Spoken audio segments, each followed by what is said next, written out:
Good day and good evening, and welcome back to Roulette Live with me, Chaiji, but you can just call me Kai. Tonight, as usual, about 10 mental roulettes or 3 hours, whichever comes first.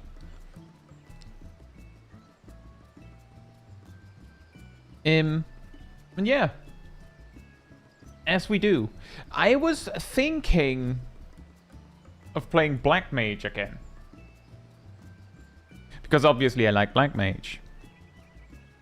I also looked at other DPS and realized that aside from my casters, my DPS equipment is there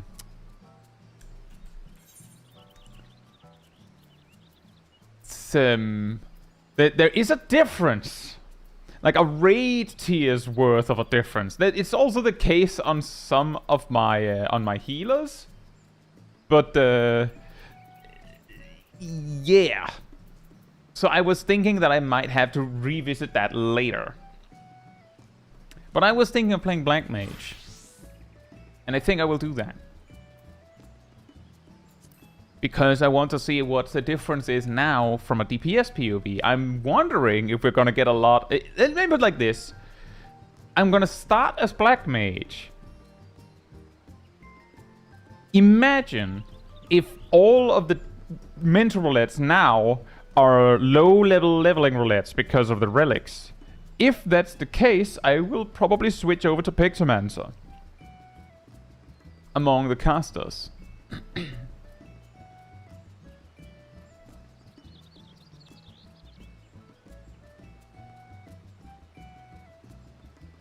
You know, the funny thing is, DPS, that almost every time I've played Red Mage, I've landed in like a supremely cursed group in some way or another.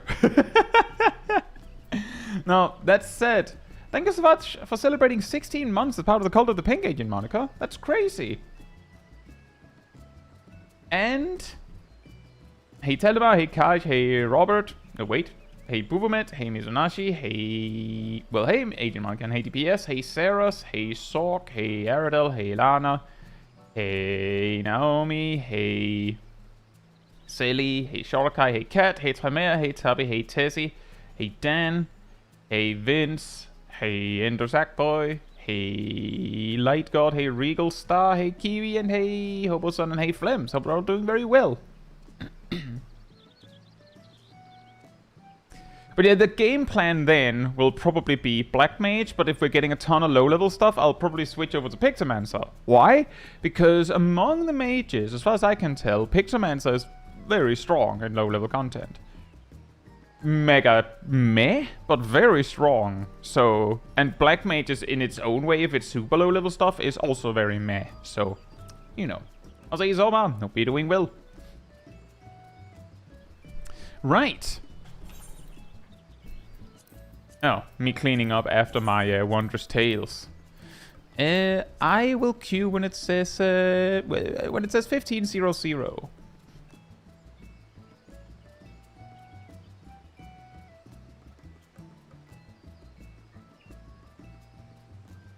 I can probably put up with level 35 Black Mage, but if it goes below that, then I'm very bored. There's not really anything I can do.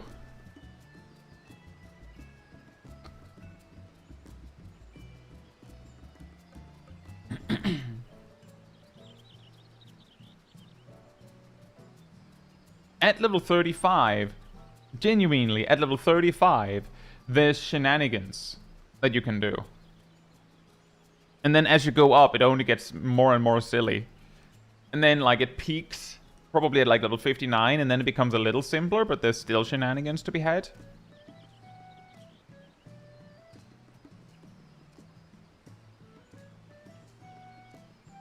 Like, at level 50, I've found a line that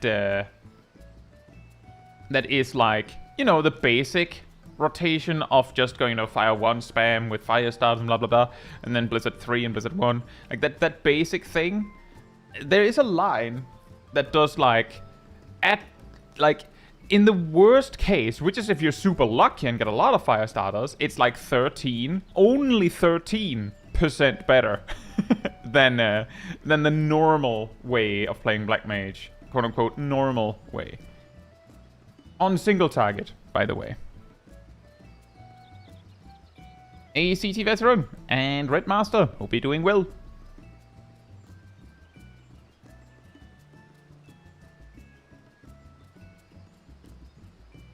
It's not something you get to do very much. It's like it's dependent on swift cast, obviously, but and it also relies on a thunder dot timing. But the trick is mostly related to entering Fire 3 weirdly. And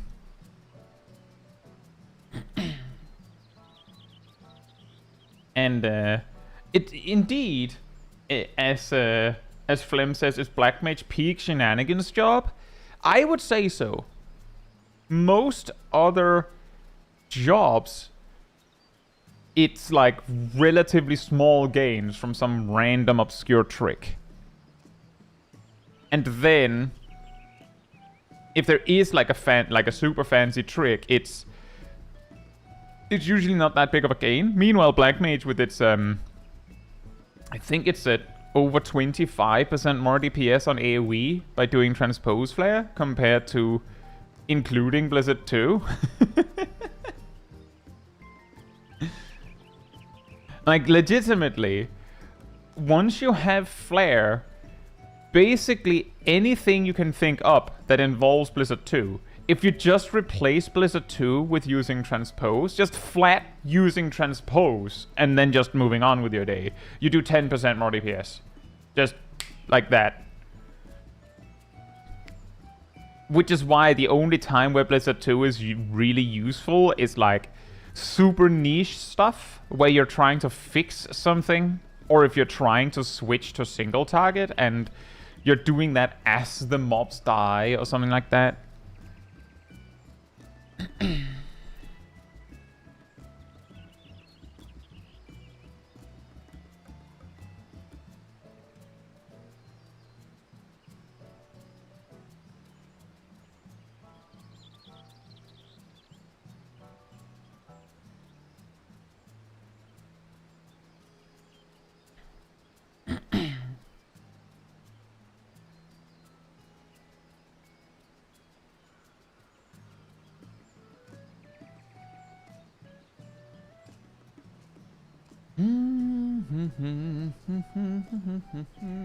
Yeah, and so hope you're doing well. Sorry, there was apparently a ban evader in my chat that needed to get banned.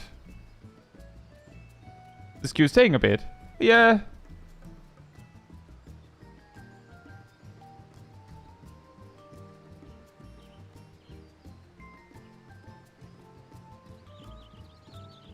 You don't want to be the ban evader, like God.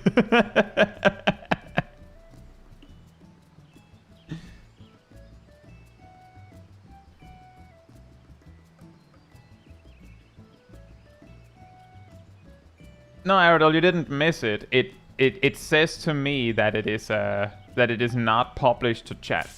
So I don't know if you can even see it.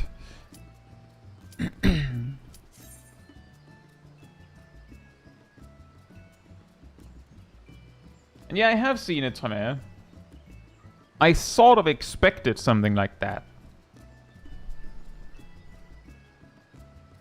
Ooh, are we starting with an extreme? Evade getting banned. Whoa. Whoa. Oh, you can see it. That's okay, it didn't... I already got it. Ooh. Ilana's here. We get to do Black Mage shenanigans. Are you ready for the weirdness?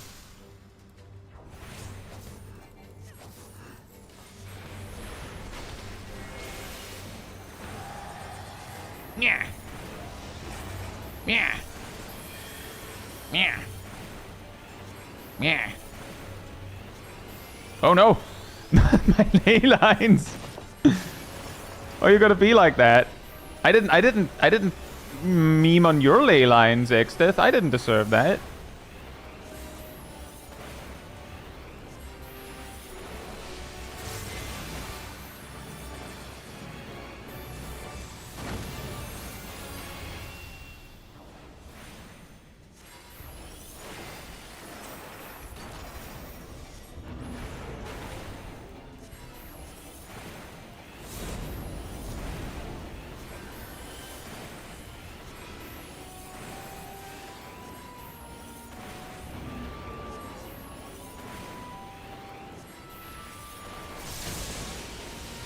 I call this one the double dip.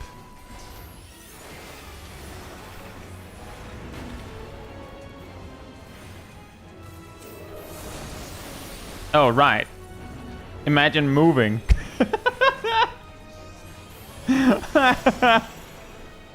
Oops.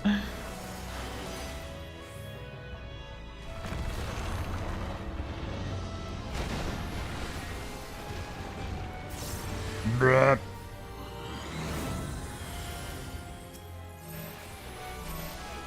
Already doesn't hurt that much if you're casting and not moving. It seems to be the case, yeah. After all, I didn't even notice.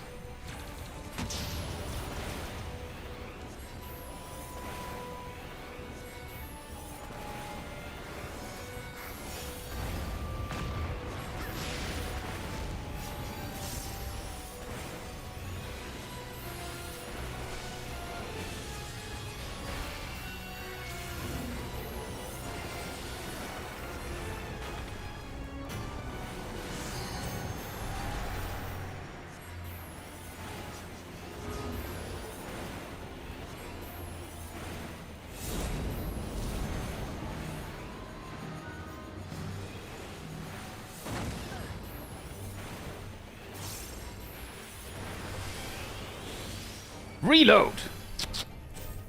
Go again! Hey, Necrophits! Hope you're doing well.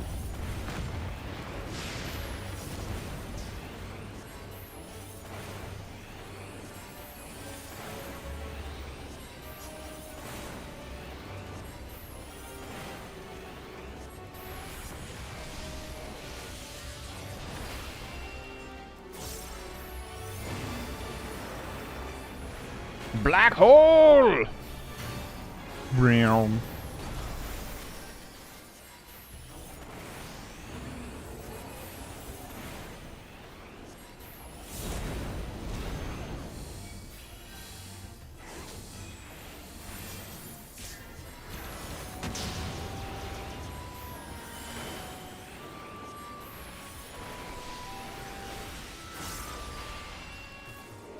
Hey, J-Cax. Hope you're doing well. He really likes to drop them meteors. Say hey, Symmetricon. Hope you're doing well as well. Thunder!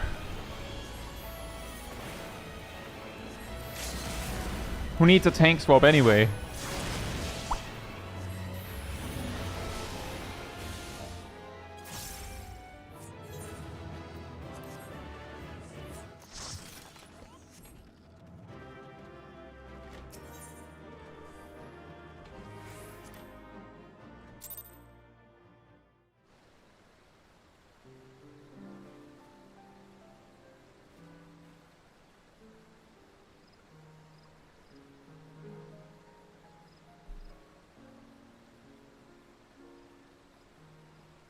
Oh, good luck, J-Cax. Is Metricon, does really the fire forecast should have stopped you from getting frozen? Well, the thing is, apparently, the act of casting itself does not count as doing something. I believe starting a cast and finishing a cast counts as doing something. But given that both of those things count as doing something, as far as deep freeze, I believe, is concerned, for like 1 frame, I don't even know if it actually counts. Others have mentioned that deep freeze only counts if you're moving. And the thing is, whether that's true or not, it's basically impossible for me to prove whether it's true or false. Because I'm not going to sit here testing on a mob using a deep freeze style mechanic for hours and hours to cast to try and hit that frame. Also, hey Kim, hope you're doing well. It says, do you use triple cast every Blizzard phase? Is it beneficial? Yes. This is what I call the double dip. Is that I was recently made aware that of a trick that I believe was a thing in Endwalker that kind of fell out of favor due to Flare Star, and people don't really care that much about low-level optimization as much. Also, Bystral and Lichor, hope you're doing well. So, if you transpose and swift cast Blizzard 3, I've talked about this many times, but hey, we always have space for another Black Mage tunnel about optimization, right guys? Bring out your bingo cards. Because because Astral Fire reduces the damage of your ice magic, if you can instant cast the Blizzard 3, you basically get refunded those 30% ice damage you would have lost. Which means that swift casting Blizzard 3 is about 87 potency gained. Just from using swift cast in that moment. Of course, you can only do it if you, like, it's only actually a gain if you can, you know, do an instant cast to finish your Astral Fire state, and at level 70, as an example, your only option there that is actually good is Thunder, which means that you kind of have to, like, really pay close attention to Thunder. You can sometimes, like, adjust your timing a bit. It is worth mentioning that you can still reapply Thunder with, like, 4, 5, or 6 seconds left, and it's still a gain, because you lose 1 tick, but gaining 87 potency on Blizzard 3 is more than that lost tick. So it's still beneficial, just less. So you have a bit of a leeway there, but you can also extend a normal Astral Fire state with Flare. It's an incredibly small damage difference from Fire 4. Small enough that if you can get that Swift Cast at Blizzard 3, it's ultimately a gain, if it helps that. And if there was a damage buff during Flare that ends there, then it was better to use it on Flare than on Blizzard 3. Like, there's a lot of small things there. That's the starting point. So exiting Astral Fire by finishing with an instant cast if given the option, and then using Transpose Swift Cast Blizzard 3 or Transpose Triple Cast Blizzard 3 is always a gain. And if you're gonna just do that, you can get even more big brain with it, because that means you could use a triple cast 1, 2, or 3 GCDs before, as long as triple cast still lasts as you go Transpose Blizzard 3. The problem is that you have to triple cast after the Thunder Taldemar. But this is where the double dip comes in. Because the thing I was made aware of is that swift casting Fire 3 in Astral Fire 1 without Firestarter, so it costs, you know, 2k and an Umbral Heart, or 4k if you're lower level, is a gain on 1. It's a gain. Which means that at low level, where you only have Swift Cast, if you can set it up so you go Blizzard 3, Blizzard 1, Thunder, Transpose, Swift Cast, Fire 3, it's like, at worst, if every Fire 1 you were gonna cast was gonna be a Firestarter, it's a 13% gain over doing it normally. And if you're unlucky, it's like over 20%.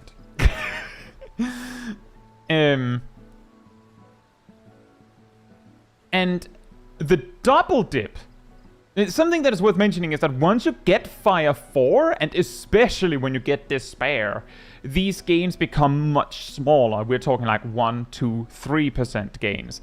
But the Blizzard 3 Swiftcast is like, at level 70, is, I think, if I remember correctly, like around 3% gain over just doing it normally. Doing the Fire 3 Swift casted is, I think, like 1.5%, somewhere along those lines, maybe 1.3, 1.2, something like that. It's closer to 1%, Blizzard is closer to 2 or 3%.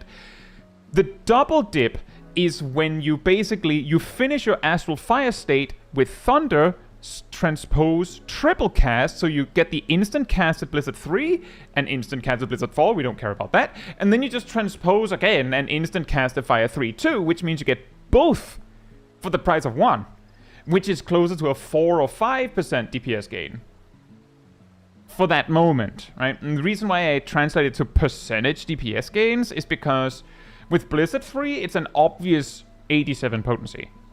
For Fire 3, you're exchanging 70% of a Fire 3 for an 140% Fire 3. Essentially, you get 2 cold Fire 3s for the time of 1, which is already good. But it comes at the cost of you lose like 2 Fire 4s and a flare, an optional flare. So it's not simple to calculate that one. Roughly, it's a damage gain. Also, hey, Chubo, and Inothara, and Melissa, hope you're doing well. But yeah, the double dip, it works and is beneficial up to and including level 89. Then you get Paradox at level 90, and then you don't care anymore. I'll queue when it says 06.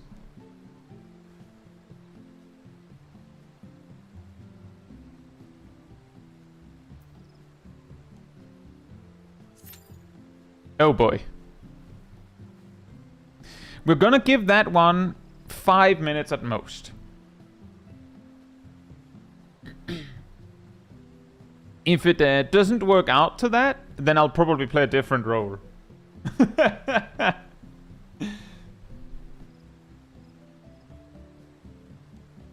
Hey Ronan, hope you're doing well. And these tricks also become a lot easier when you have things like Xenoglossy, when you have other instant cast options, because then every time you finish an Astral Fire state, you can just choose, like, if Thunder needs to be reapplied, you use that as your instant. If you don't have that, you might have Polyglot, you just use that. Whatever.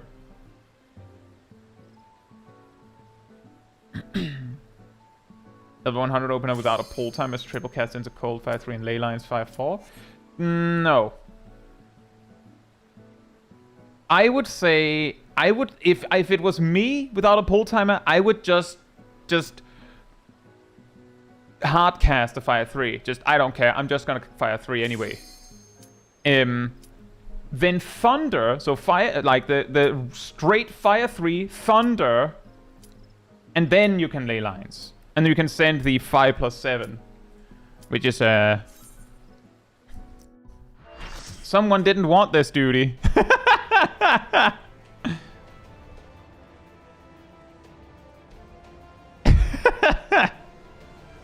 Whatever.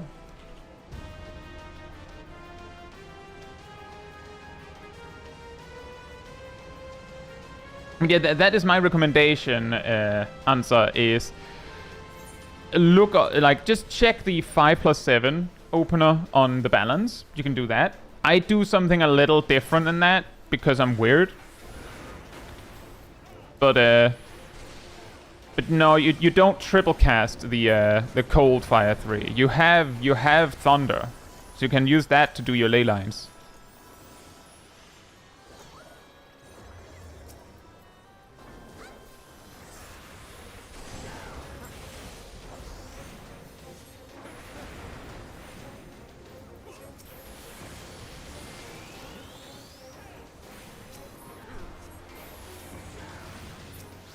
Bruh.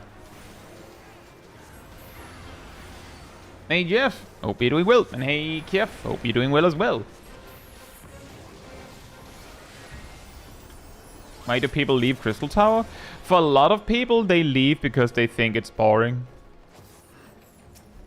I'm just gonna say, piece of advice, if you don't like Crystal Tower, then it probably makes more sense to just not queue for Alliance Raid Roulette. Just take it from me. Pro tip. Just don't queue. Generally, don't queue for Roulette where there is a very high chance that you're gonna get a duty you don't want. I said something similar at the start of Dawntrail when Expert Roulette, or at least the max level Roulette available, included Ghost Park, and a lot of people hated Ghost Park, so they would leave Ghost Park, which meant that when you queued for that Roulette, there was a 33% chance that you had to leave. Which I'm just saying, that's it would actually be better for those players to just queue for the other 2 max level dungeons and do those twice, rather than being like now locked out of queuing for anything for 30 minutes. Of course, they might be, you know, going, I'll just quit, or I'll just not do duties for 30 minutes. Like, they might not care, but I'm just saying. Just saying. If there's a high chance that the roulette you're queuing for has a duty you'd rather not play than do, just don't queue that. Like, just don't do that one. Just skip that one. Oh, right. Uh-oh.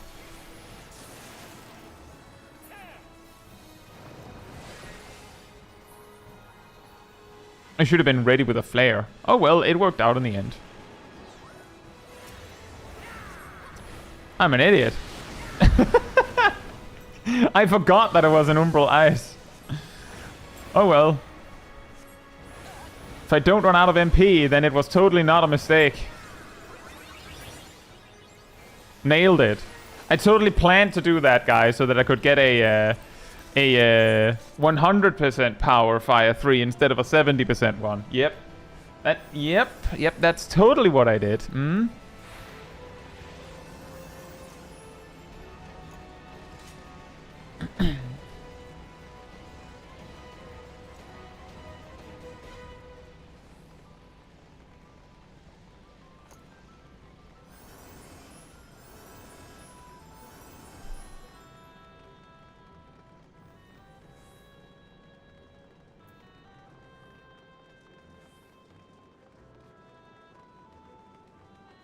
Hey Mark, hope you're doing well. I'm still working on M10S.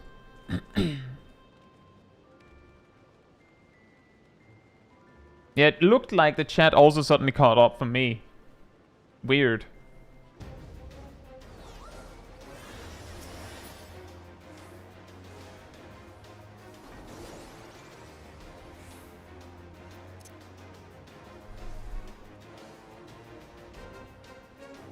Epic boss mechanics, right guys?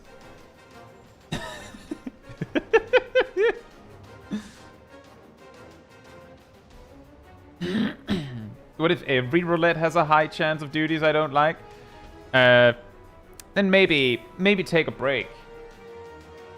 Actually. Say Hook and Tanuki, hope you're doing well. And hey Silva, hope you're doing well.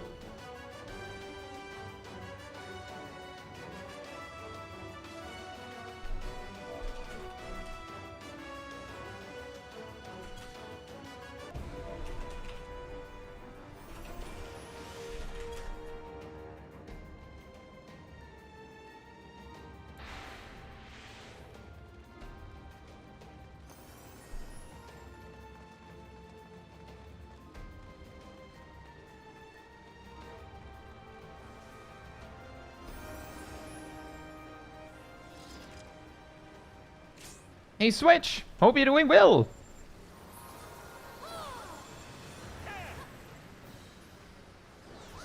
We landed in a... We were a replacement in Alliance Raid.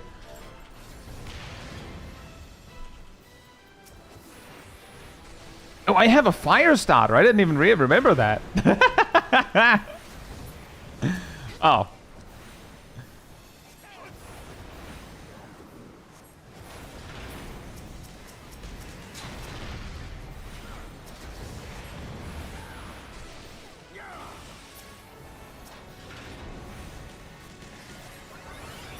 Are you also going to be streaming later, Switch?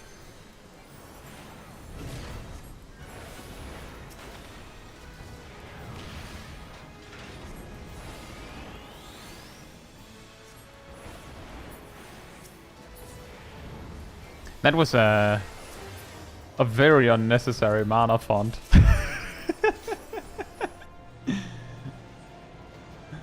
Okay, guys, we got like 1 fire 1 out of it. It's not. It's basically the amount. It's slightly less than your peak value back in like before Dawntrail, when mana font just gave you 30% MP. Hey Falca, hope you're doing well, and thank you for the resub.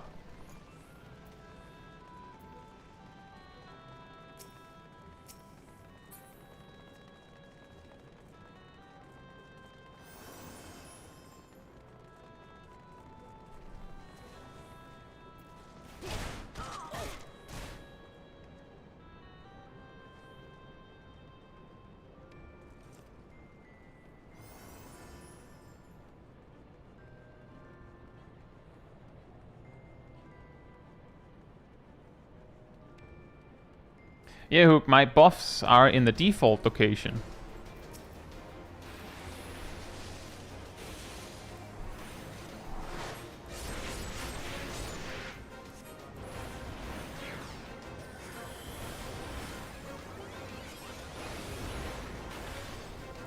Are they Kraken Mo and low IQ? Hope you're doing well.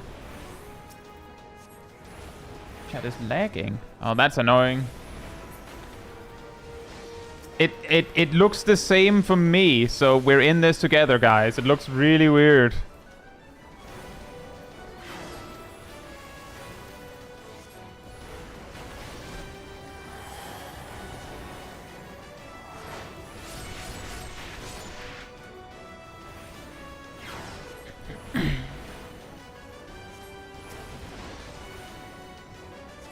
Like, I just get batches of messages, just...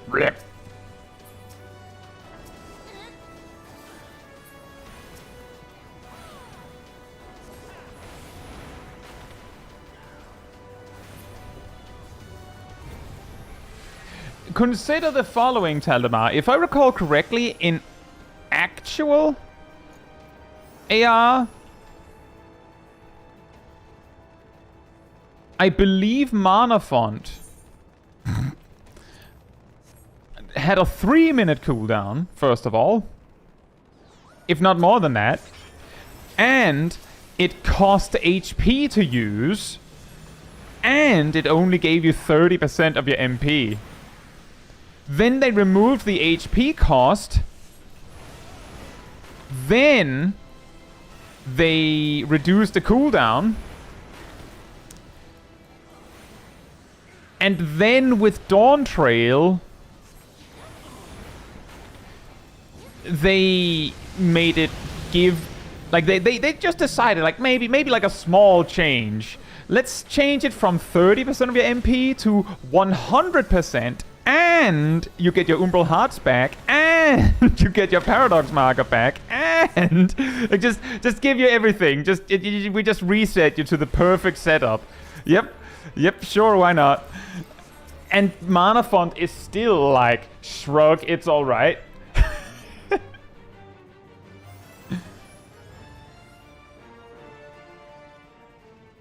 Yeah, please use this.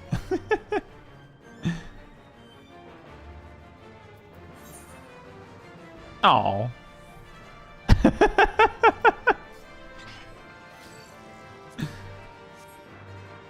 You've got mail.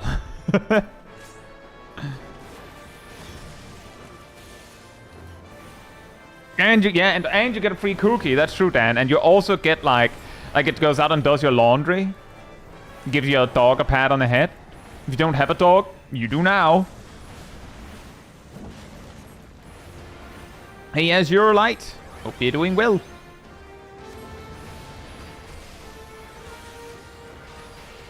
So it's S-Eyes. Yes.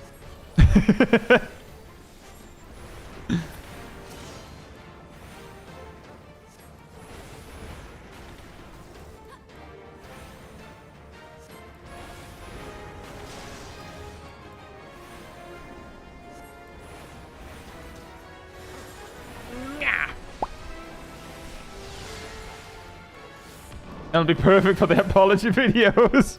Say, Byro Song, hope you're doing well. But my cats don't like dogs. Okay, in that case, it'll pat your cats for you instead.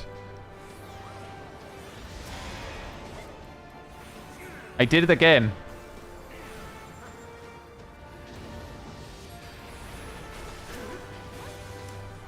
Totally planned, guys.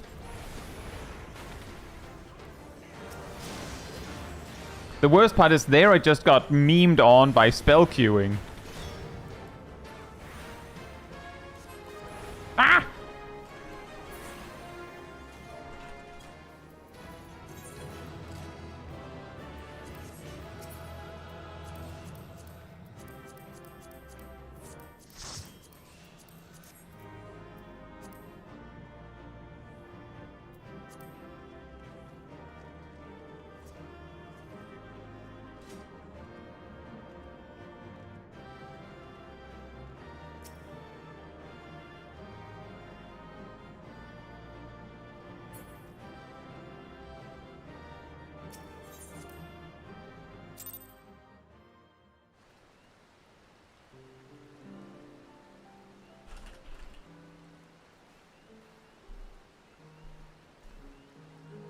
Have you already done Valencia on Stay Extreme? Oh yeah, I brought my 3 friends and we got all 5 cakes first try.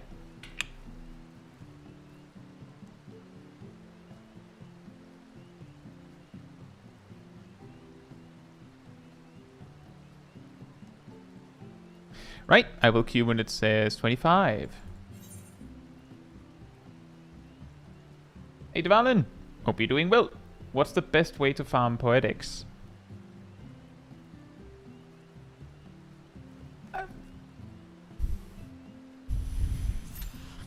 Hey Ogni, hope you're doing well. You get 150 of the currency, so I think it's just to get more currency per cake. Oh, that's fast.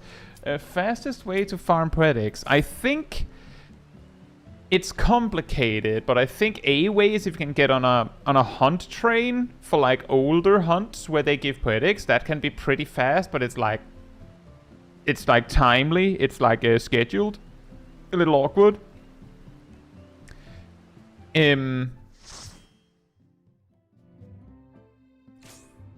Oh boy.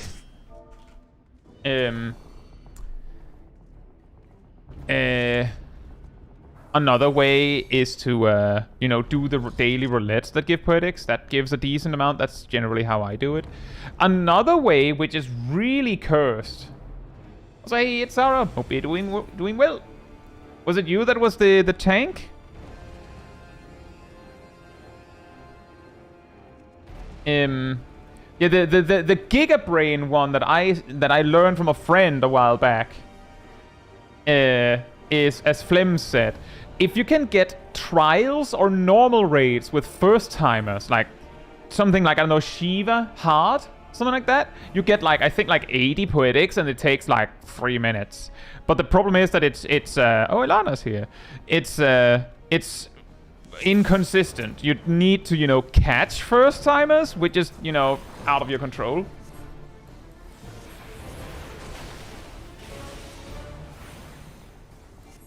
Nice real cat girl. Hope you're doing well, Sarah.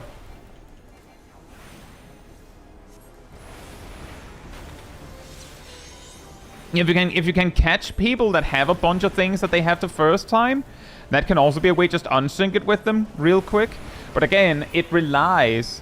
Oh, does Masked Carnival give Poetics? I don't think they do, but someone that actually does Masked Carnival more frequently might know better.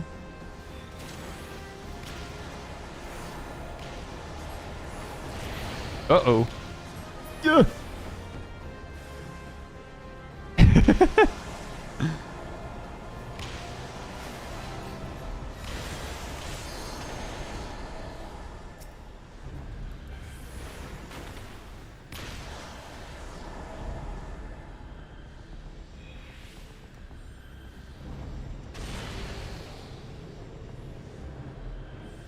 But yeah, let me put it like this, Dvalin.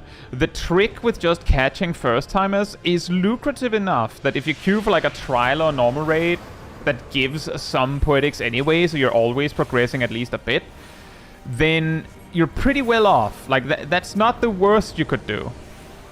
And then if you can't, like, it's okay. And then if you're lucky and get a bunch of first-timers back-to-back, then it's really good.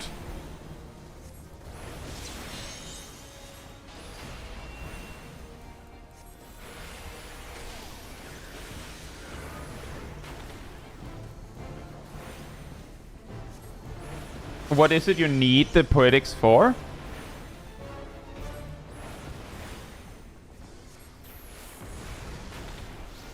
Because if you don't, if you just need a like a small amount quickly, then just doing something like a Mesquite Roulette tends to be just fine.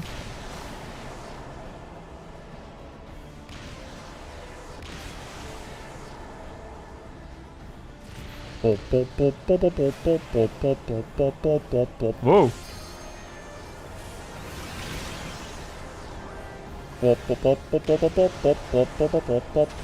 Red, and I need a green. I need a green. I'm grabbing this green. And then I'm grabbing this green.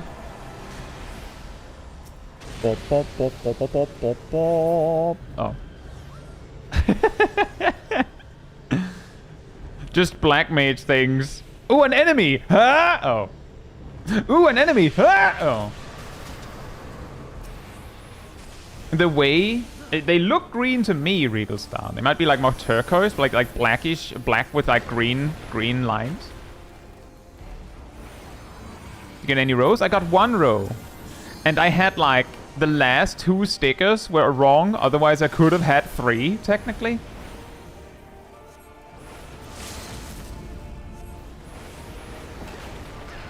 Speedrunning your Scholar with Poetics gear.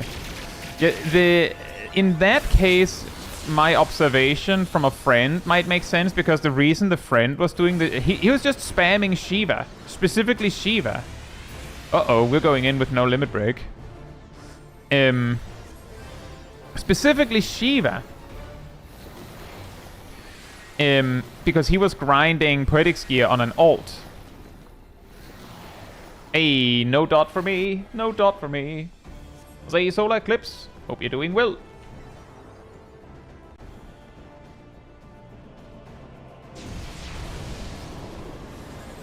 Sounds like the answer is no.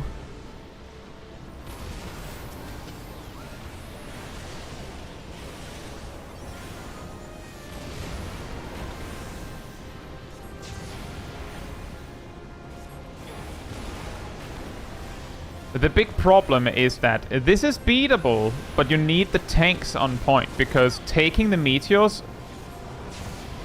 as anything but a tank is just throwing a corpse at it.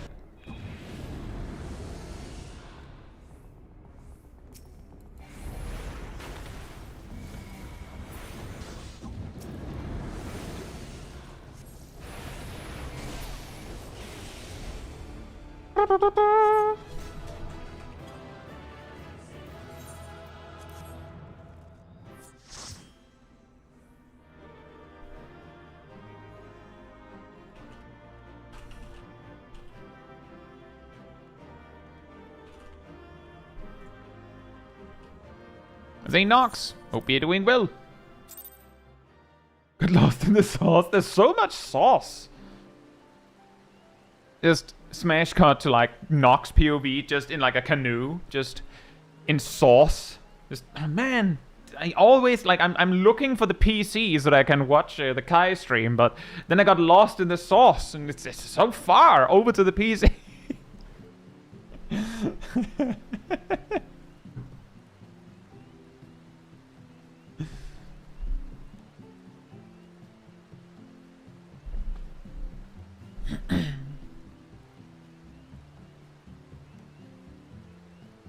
Yes, Dvalin, Shiva hard, not extreme.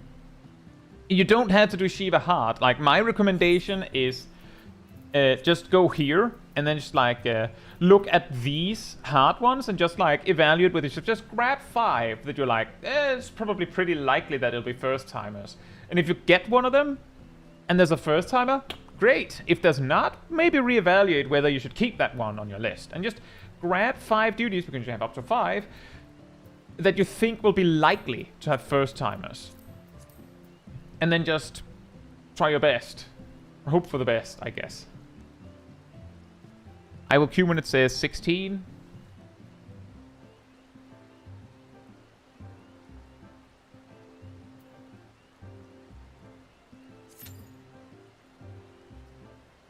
It sauce tastes like honkai. But yeah, if you're not in a hurry, Devalin, I would say one of the most effective poetics is do MSQ Roulette once a day. Because the daily amount is crazy. Spamming it, not so much. But the daily? I'll say dancing. Hope you're doing well.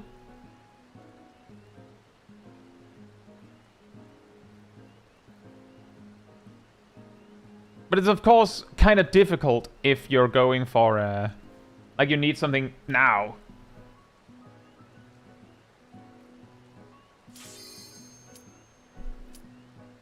It's a lot easier if you're not in too much of a rush. Like, let me just put it like this. I'm still collecting all of the materials for all of the Heavensward relic weapons.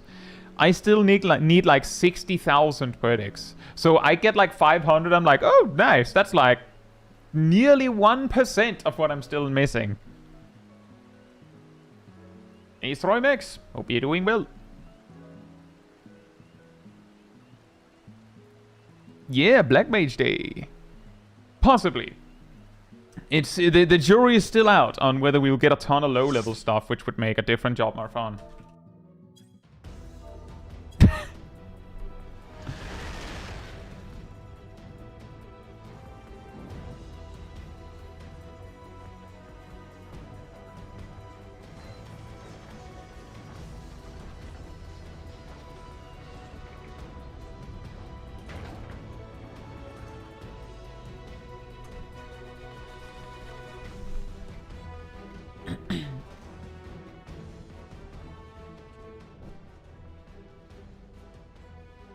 Yeah, the thing is, Sarah, it's basically because Heavensward relic weapons, specifically, if you buy everything you can buy with Poetics from it, then each weapon from start to finish can be like 20,000 Poetics each. And remember, there's 13 weapons.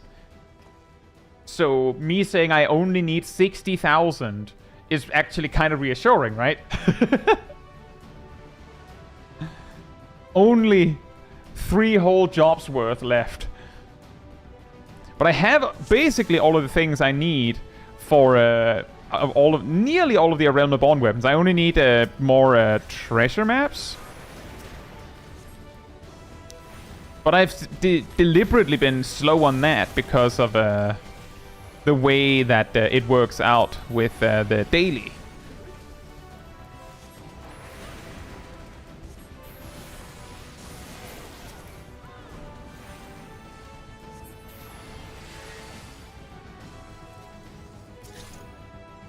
But granted, the old relic weapons are just for glam, or just for the sake of it. Surelight says, what do you think is the grindiest relic weapons? Stormblood.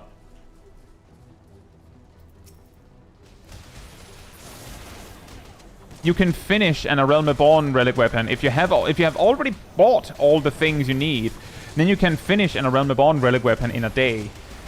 I don't recommend it, but you can do it. Heavensward, if you have everything already prepared, then you can, like, check in on Friday, guys. I have a stream planned on that. But the expectation is that it takes about 2 hours once you have all of the items you need. Which, of course, does imply that if you add in the grind of getting those currencies, then it's a lot more, right?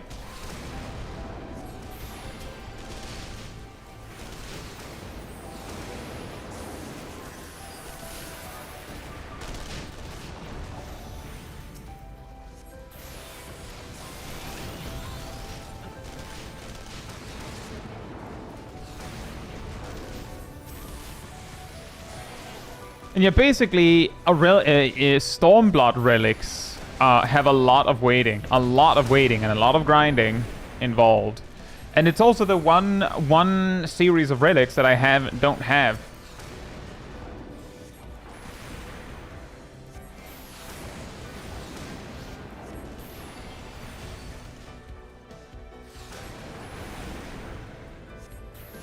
And yeah, both the Endwalker and the Dawntrail relics so far are do a particular task, and then you just need a lot of tomestones, which means that they're not that grindy.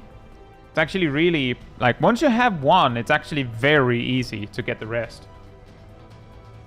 Good luck, Taldemar! The difference between Endwalker and Dawntrail is that Endwalker you needed to do a quest line, and the quest was just, you know, Hildebrand. So you had it done in a day, and then they said, okay, 1,500 tomestones, please. And that's that. In Dawntrail, there's the quest line, but each step is like, oh yeah, collect like 50 thingamabobs for me. Which will take you probably a few days. At least. Unless you're like the turbo grinder. Generally, I would say most of them, if you just take your time, most of the steps in the Dawntrail relics can be done in like a week or two. Like specifically the quest. Then you need all the tomestones.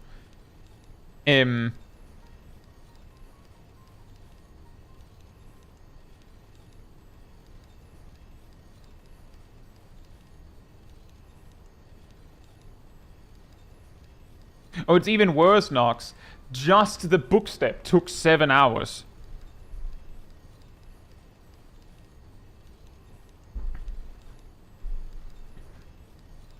If I recall, I believe it took, maybe it took 5 or 6 hours actually, and I'm remembering it wrong because it took longer to reach the book step than anticipated. But it took so long that at the start of the day of the stream, you know, people saw me reach the book step, and then they check in multiple times throughout the day, and saw you're still on the book step. It's still the same thing.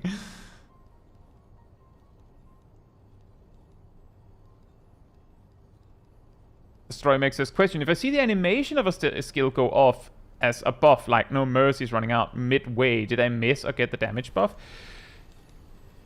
The exact frame, if I like, correct me if I'm wrong in the chat, but as I know, the exact frame that the icon that it says like minus No Mercy and the icon like next to your character showing that you lost this buff, the exact frame that happens, if you start a new attack, that attack won't benefit. But if you queued up, like if your character has started the animation of an attack that takes a while for the damage to land, then the attack has already countered the damage increase from No Mercy, and it doesn't need No Mercy anymore. So for instance, if you use Sonic Break, you will see, you know, line like minus Sonic Break ready. And then like like exactly on top of it, you'd see minus No Mercy. That would work. Like, that would still mean that Sonic Break got the buff. Because Sonic Break had the buff when you started. And yeah, that is also a good point, Nox, that the book step took an enormous amount of time, and that was in considering that I had helpers waiting in the wing.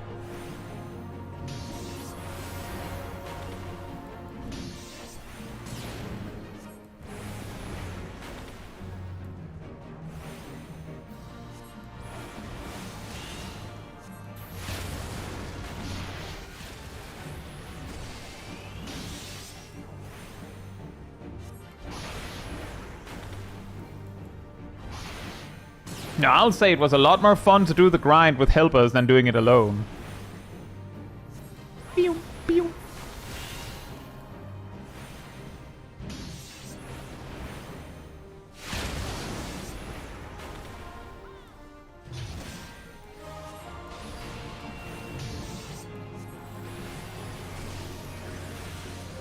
No, that is true, Nox. If you watch the stream bot back of me doing that grind, it's like the closest you would see to me actually having the helpers is that sometimes they would be there to help me with the particular fate that they found, or I would talk with them.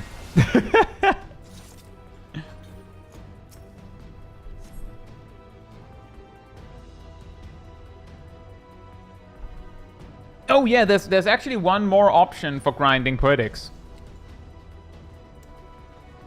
I don't know if it's actually fast, but a Therochemical Research Facility, aka ARF, gives like 100 or 150 Poetics per clear. So if you have a party that can run it fast...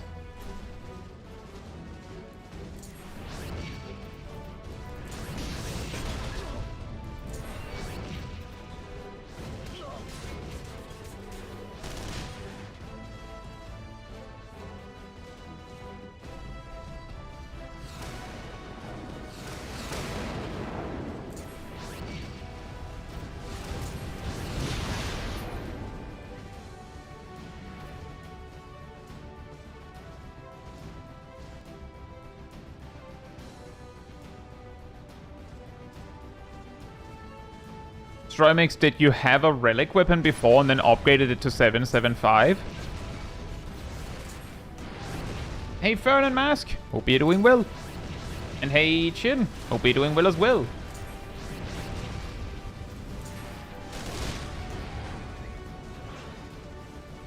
That's also true. Doing stuff in Eureka does give some Poetics. I will actually just quickly mention on that one. When we got stuck in when I did a stream of getting my first Heavensward Relic, we got stuck on a Poetics farm step. And we then went to Eureka, only to find that it was like, yes, technically you were getting Poetics, but you're not getting very many Poetics. So I will say, Galaxy Brain, if you want a Eureka weapon anyway, go for it. You'll get Poetics. Make sure you don't overcap Poetics while you're there. Go out and, you know, empty off on Heavensward and Realm Reborn stuff.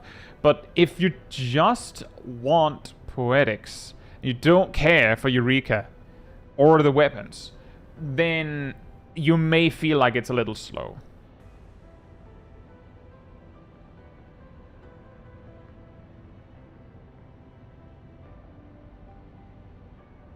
Is Metricon says, I wish I could donate Poetics to other people. I have no more use for them. You know, I think it was sometime in Shadowbringers that they nerfed this. There was an item you could buy for like 20 Poetics each that was called like a demi-crystal or something that was worth 500 gil each, which actually made Poetics like, I mean, if you don't need anything else, then money. But then they nerfed this item's sell value to like 25 or 50 gil. Oh, in that case, I don't know, Strymax. Say, Isaac, hope you're doing well. The go-to money for Poetics I've heard of and that I've used in the past is if you buy the unidentifiable ore needed for the Heavensward relics, you can exchange those for Thanalan Topsoil Grade 3. Grade 3 Thanalan Topsoil. Which, to my knowledge, is the most popular topsoil for people planting things in their plots. It kind of depends on the market value of the topsoil, of course, but that is like a pretty okay go-to if you have nothing you can spend Poetics on.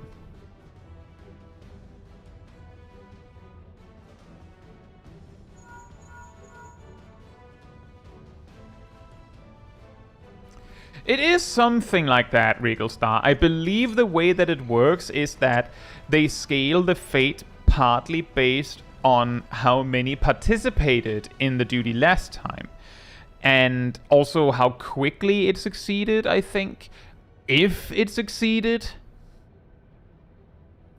Which is why if you come into a zone that is otherwise empty, you just come in like slamming with like a light party or a full party even.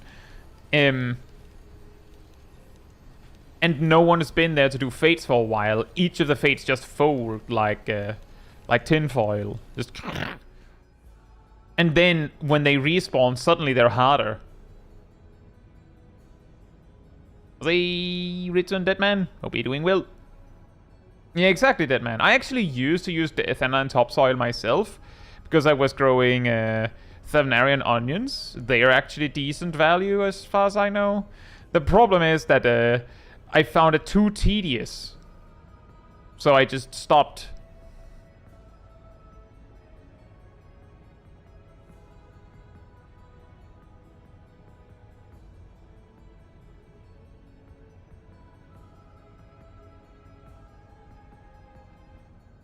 Yeah, exactly, Necrophits. There is, of course, the problem that the Thavnarian onions can fluctuate quite heavily in value, because if there's no one interested in leveling a Chocobo, then the value of onions kind of drop. Exactly, Deadman. I log in almost every day on Final Fantasy XIV. Almost every day. But it's the almost that makes me go, man, I don't want to. I would hate feeling like, oh, well, I have to log in every day. Otherwise, my onions, though. Are people still doing Occult Croissant? Because I have started that. Because I haven't started that. I think there are people doing OC still, like God. But I haven't been there in a while. So it's like, I don't know if it's like, yeah, there are technically people there. Enmity says, I just grow the seeds. Now, there's the Giga Brain.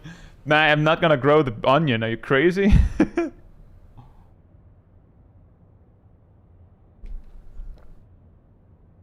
I've also heard people say that another thing you can do is just grow plants that give you elemental crystals. More reliable money. But again, me sitting on my like 73 million gil, like I don't need anything.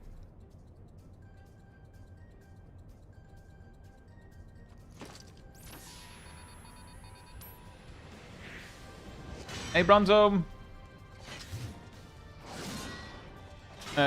Hopefully the knee gets better soon. Oh boy.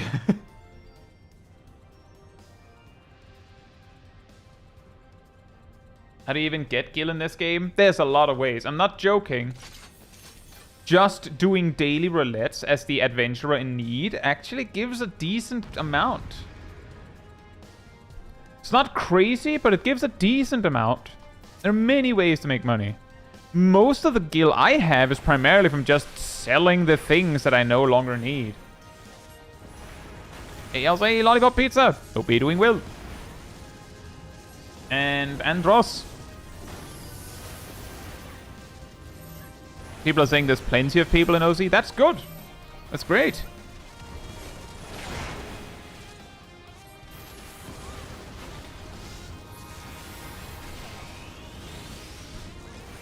Jose Seraph, hope you're doing well.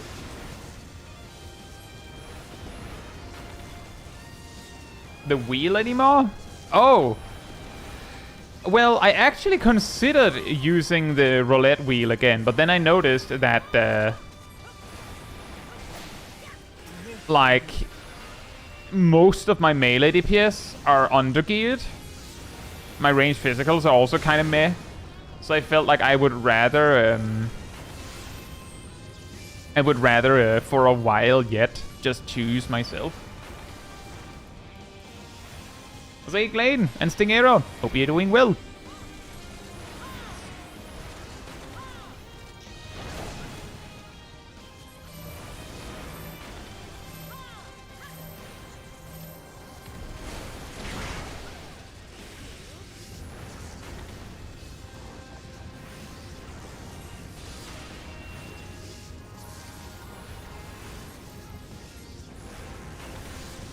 But yeah, I will say the most effective way to make gil is do stuff in the game.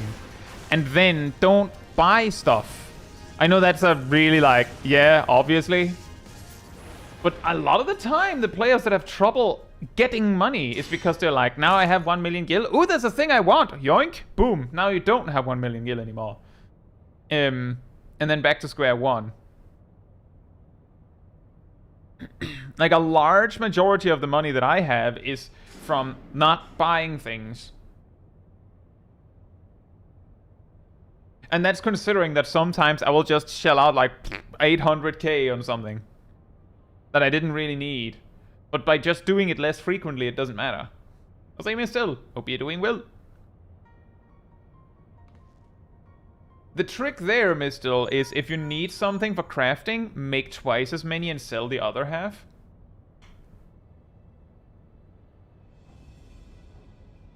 That was actually something I did briefly when I needed to make furniture for my house. Every time I needed an item, I got enough materials to make like 5 of them, and then I sold the excess. Say Stainless, hope you're doing well. Yeah, getting a treasure map daily also gives some easy money. Pretty much, Mizu, but in 14 it's a lot more effective because your income is actually proportionally bigger.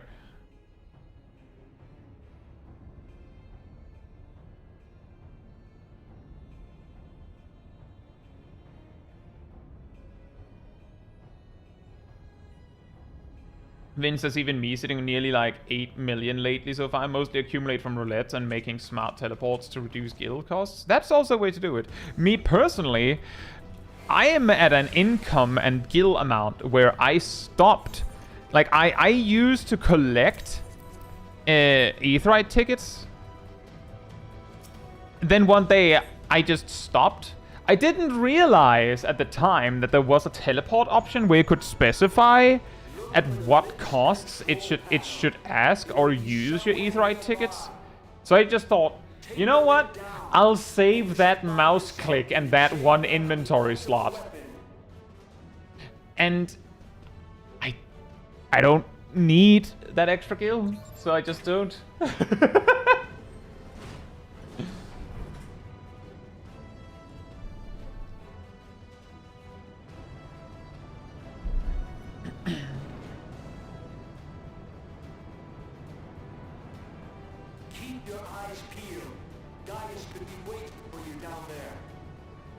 But yeah, it is incredible how impactful it is. Just think smartly about your purchases and also making sure that you're optimally selling the items you do get. Somebody says there's an option to specify when to use Aetheryte tickets. If you open the teleport menu, there's like a cogwheel somewhere in a corner. But yeah, I had the same reaction, Tomer. When people said, why didn't you just do that? I was like, what? And then I opened the teleport menu and like magic is like, and now that the cogwheel is there. As if it, like, I never saw it before. As far as I knew, it didn't exist. Then people said it existed, and now it exists. Hey, Harry. Hope you're doing well.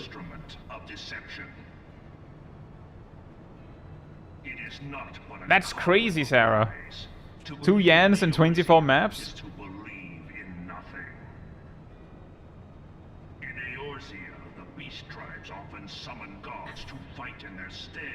Necrophis says, I have a stack of those 5k guild sellables and just chuck 4. Yeah, I have my retainers do like the 18-hour ventures, and they come back with like 18 to 20 of the 500 guild ones every day, and I just keep a stack so I can just go, there you go. Hey, Jackman, hope you're doing well. Why do you not repeat the trick that served you so well in Cotonou and call them down? So, since we're just waiting for this speech anyway, random funny story. There is a mod for the game called Crystal Project, which is very inspired by old school Final Fantasy. The mod is basically Final Fantasy mod, and that replaces one of the bosses with Gaius Van Baelza, and he will in fact yap his entire speech at you if you let him, because in that game you're actually allowed to just say, I'm gonna attack you now. in that speech. But if you let him finish, you will start the fight with your entire team asleep. Just because it's funny.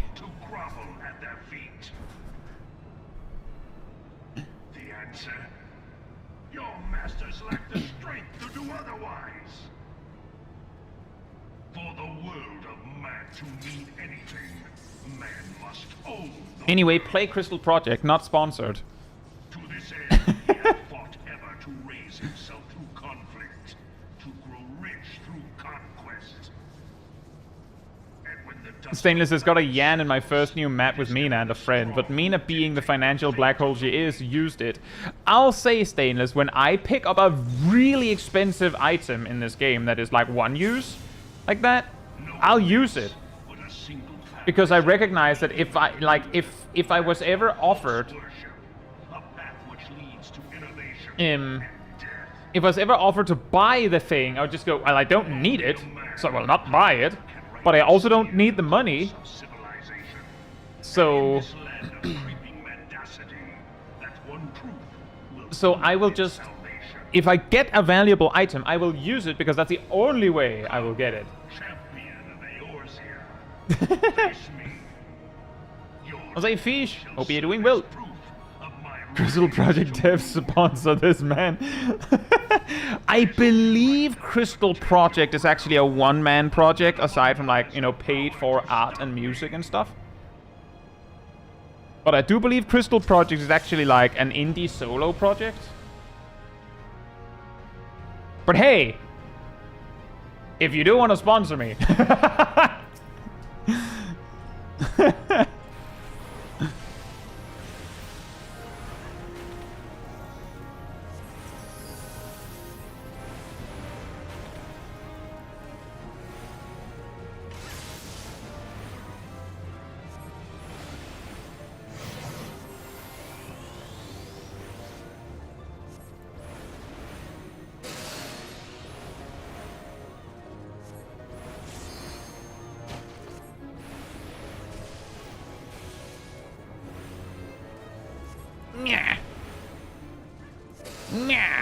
I should have used Flare there. Oh well.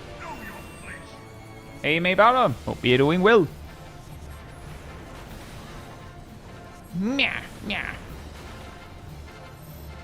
Oh. Oh, nice. I needed that instant cast. Nice. When you go, I need mobility, and the game goes, of course. Here you go.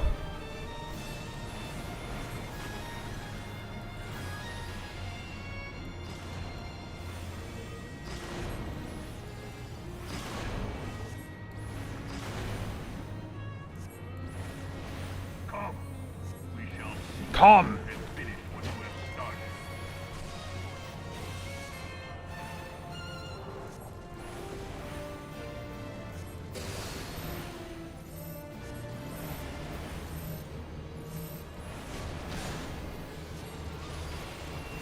Daily guild test yet? Nope.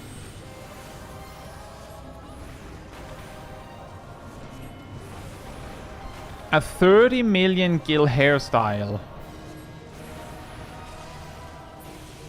That is a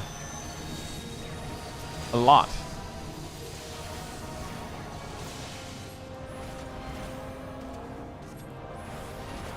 I remember back in Shadowbringers that I really wanted, I think it was called Early to Rise. But it cost like 10 million because there was a random drop in Boja. Or rather from the Lupin Regine. I didn't buy it because, you know, too expensive. And then Zadnor came out, and there you could just buy the hairstyle, which meant that within a few days, it dropped to like 100k. I ended up buying it at, I think, like 1 million, because I wasn't sure if it was going to stay low, and I didn't mind waiting that small amount of time. Or I didn't care about waiting any longer, so I just bought it. And then found out that I didn't actually like it on my character, so I never used it.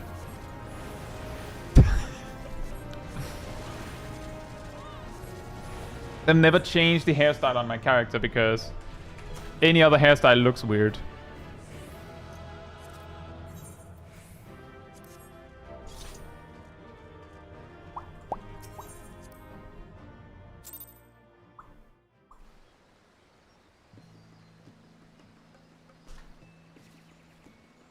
Anyway, I will be right back.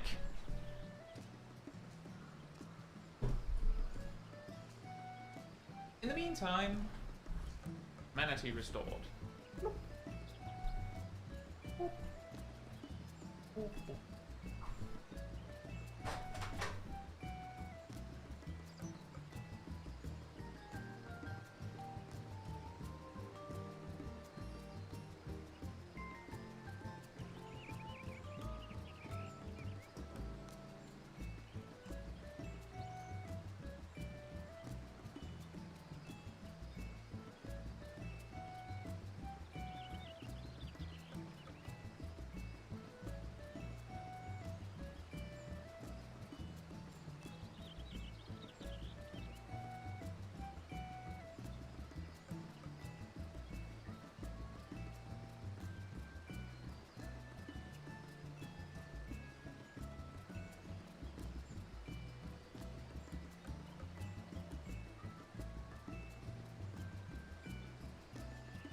Manatee of the chair, what is thy wisdom?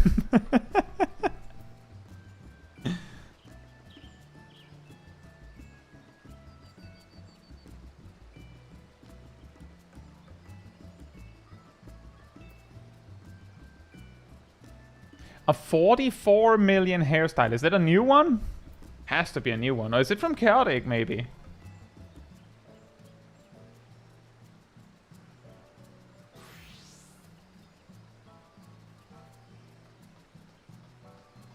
How bad is the job homogenization?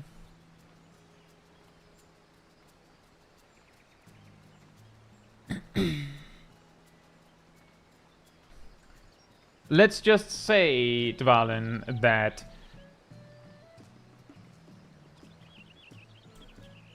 it's not as bad as people make it out to be. I think I said this on the last stream, actually, that people exaggerate how bad it is beyond how bad it is. But also the people that say, no, it's not that bad, exaggerate how not bad it is, also to an extreme that is also false. A lot of the jobs are very similar, but some part of it is memes, right? It's funny that we can make those very close comparisons. But the job homogenization is not as bad as people would make it out to be.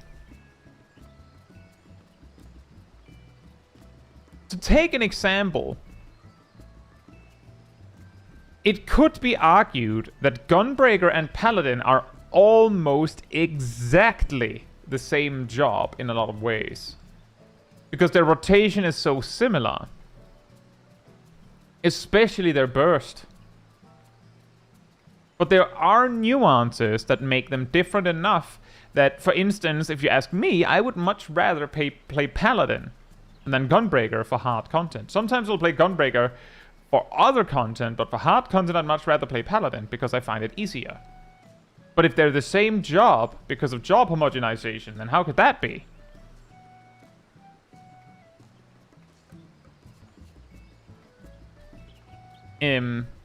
People make a similar comparison between Warrior and Dark Knight, but there are also differences. And you can continue with that with many jobs, that there are differences, it's just that people are mad that they used to be more different.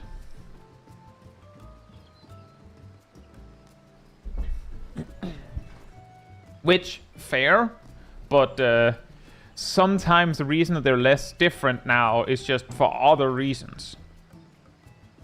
Anyway, Alcuin says 30.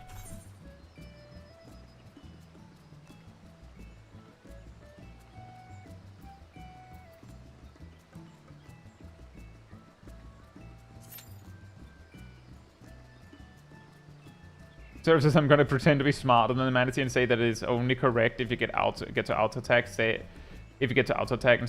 and stay in melee range. For the out of war thing, yes.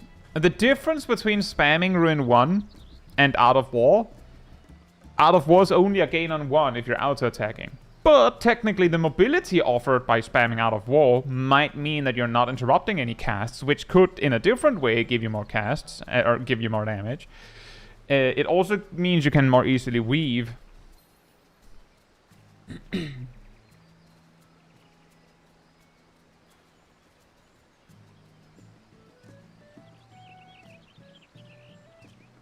The funny thing about that one, Dvalin, is that in a Realm Reborn, the Titan Eggy could actually tank. There was like a jank strategy where you had Titan Eggy tank Ramuh Extreme instead of a real tank. But after Realm Reborn, as far as I know, Titan Eggy wasn't tanky enough to actually like tank anything relevant. You only used it for solo content, like when you're alone. And there's an argument to be made that it being more limited in power than the other two meant that when you were out and about, you had a tank, but you were missing like strong damage tools because you didn't have Ifrit or Garuda. Then Stormblood comes, and now, like every 2 minutes or so, your Eggy, whichever one it is replaced with Bahamut for like 20 seconds, which makes it really hard for Titan to actually tank for you, even in solo content, right? And then in Shadowbringers, they made it so that Titan can't tank for you. Now it can give you a shield, but again, massive loss over just using a damage Eggy, so you just usually didn't use Titan. And then in Endwalker, they, you know, made the rework. Like, there's a lot of things where the game moved on, and by leaving the option in, players felt like it was still there, even though they never used it. There's also things like Palace of the Dead, where Titan Eggy was probably pretty busted.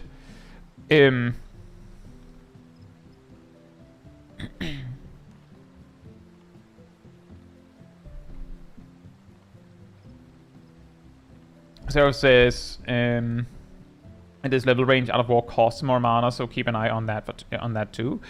Yes, but if you're using Lucid Dreaming and Aether Flow like regularly, then that doesn't matter.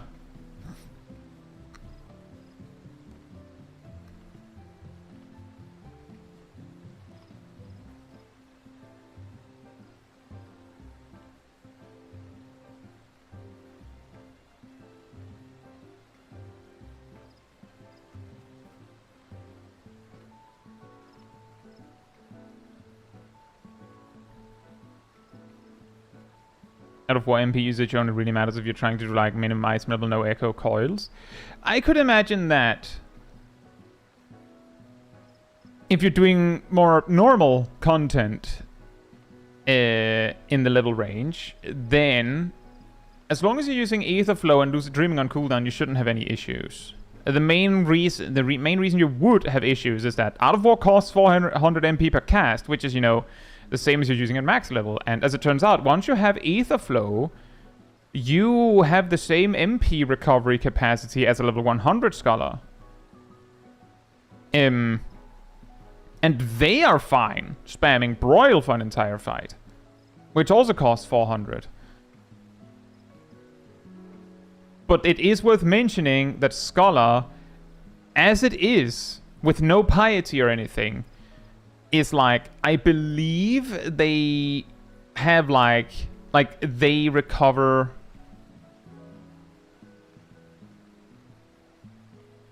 I believe they spent 9,600 MP per minute on broils and bios if you're just attacking, and they recover 9,850.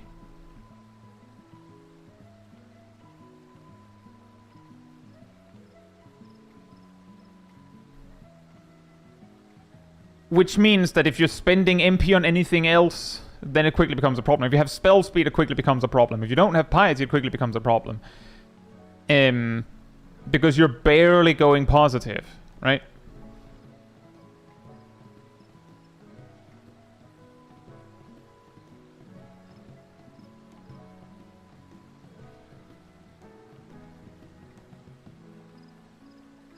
The way you balance it, Devalen, is that if the tank needs healing, then you heal them.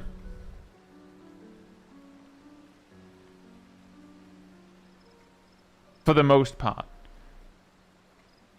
For White Mage and Astrologian, being pure healers, you can generally get away with, like, you have big bursty healing, so when the tank is near death, you just bring them back up, and then you pay attention. Like, oh, they almost died. Maybe I should keep an extra eye on them, like heal them a little bit more carefully. For the barrier healers, they don't really have those options in the same way. So if you let the tank drop to near death, then it costs you everything. Like, it's like, okay, you want to save this tank? Yeah, well, it'll cost you your soul. Sign the contract. Whereas if you maintain them throughout the fight, then it'll be fine. This is also part of the reason why I say with tanks to, you know, play smartly.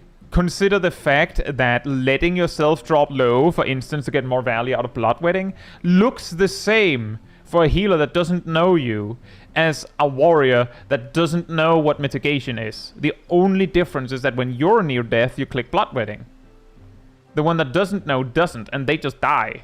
And a smart healer will either A, choose to heal you first and just go, this idiot tank isn't using any mitigation.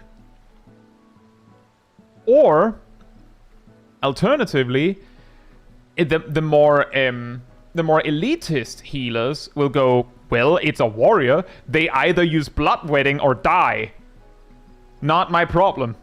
If they don't use bloodwetting, then I'm not going to heal them either.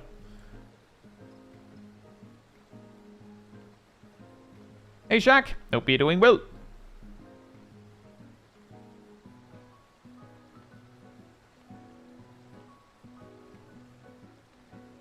That's exactly right, Stainless.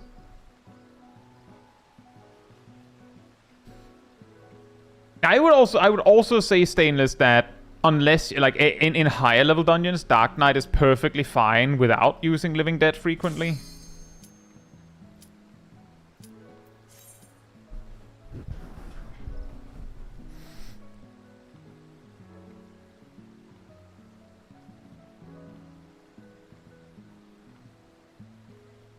I remember being undergeared level 79 Dark Knight on my alt doing Mount Gold Gigapole. Oh, Fern is here. And Naomi's here. I of course had a community healer with me, but but I think I can't remember if they were Sage or White Mage. I think they were Sage. I didn't need Living Dead. We managed without it.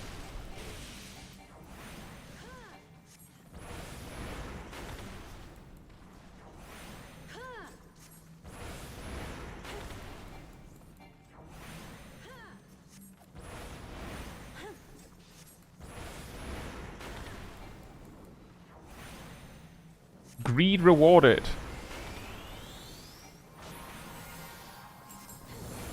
But this is going to be a problem.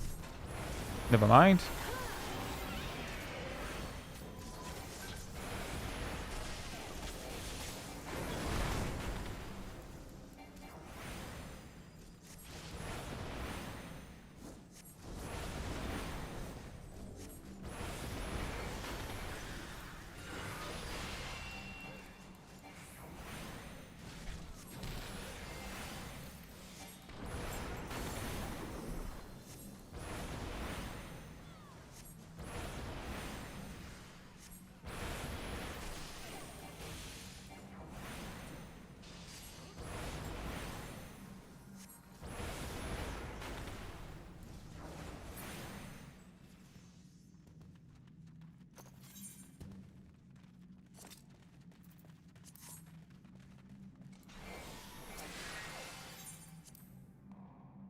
So, the story there, it's been a bit.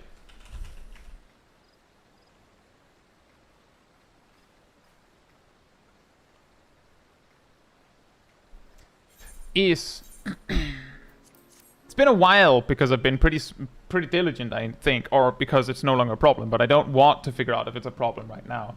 I see BA dealing with it. Torn from the Heavens, which is the song that plays in that duty, is one of a few select songs that has in the past, I don't know if they still do, but in the past activated an automatic copyright claim bot from Warner asking for half the ad revenue on content that features covers, quote-unquote, of their music, except the music they refer to is an orchestral rendition of Torn from the Heavens that they don't own.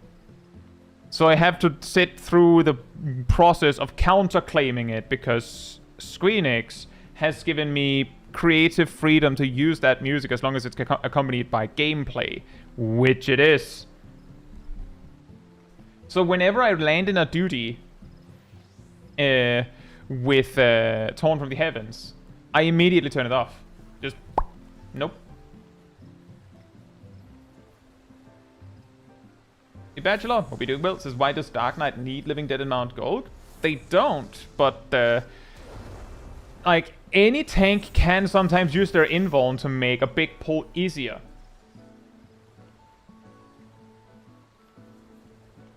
So sometimes you'll have a healer that needs it.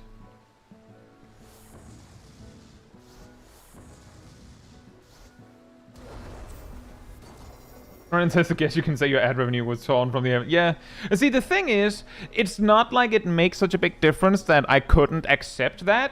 The problem is that none of my content has any disputes about the legitimacy of the revenue for me. They're all in good standing. So one day there being one that isn't is to me, you know, a stain on the channel. I don't want to deal with that. Hey Fila, hope you're doing well. I don't know if Squeenix watches my content. I imagine that some of them may have watched my video back when I made a video that about summoner pets being bugged, and it landed in a Japanese gaming magazine. Maybe they watched that one because the day after they posted officially about the pet bug. Maybe. Who's this Kai fella? Oh, it's him with the bug spotting. Ah, of course.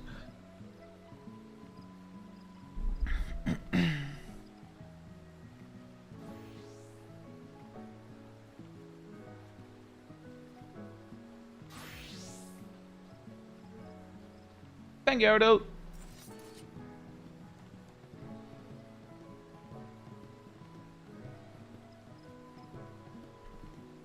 But yeah, for me, in regards to Living Dead, in most duties, if I'm playing Dark Knight, I don't need it. And in a poll where it actually turns out that I do need it, we'll know. Like, it'll come up perfectly naturally. I have an amazing skill at pressing Living Dead when the healer's no longer capable of preventing it from activating. I don't need to tell the healer to hold their heal so I can use my Living Dead. I'll just use it when they are no longer capable of stopping it.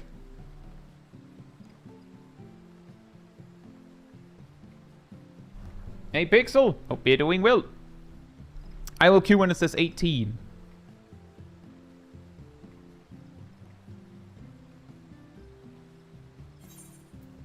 How did you do it, Stainless?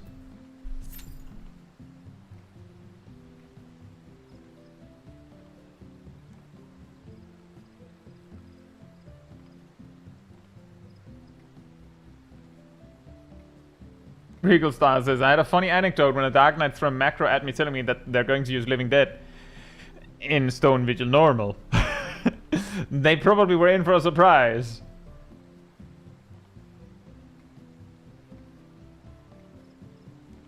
I pulled it to the top left corner because the big ice attack, Ram's voice, didn't hit just a few steps down the hill.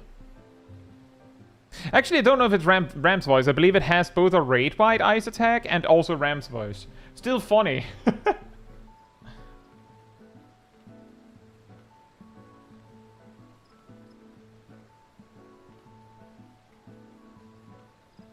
Ram's voice is the circle. I believe the cone is Ram's breath or something like that.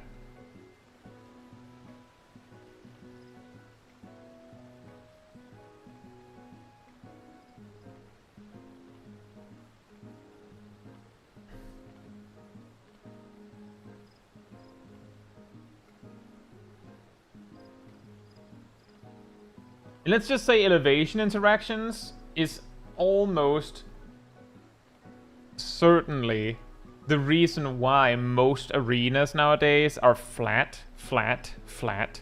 Which I think is really funny when, you know, couldn't they just have made the, you know, AoE check vertically too? No, much better to just make it so that there is no verticality.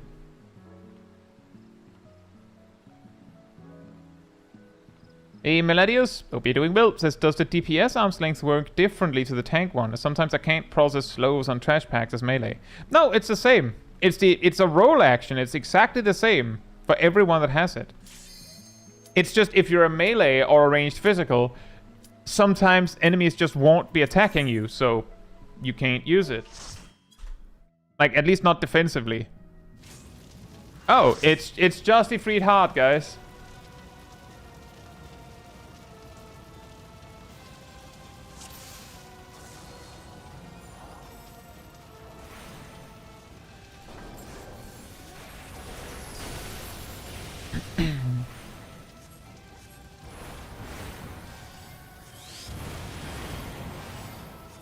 Pew, pew.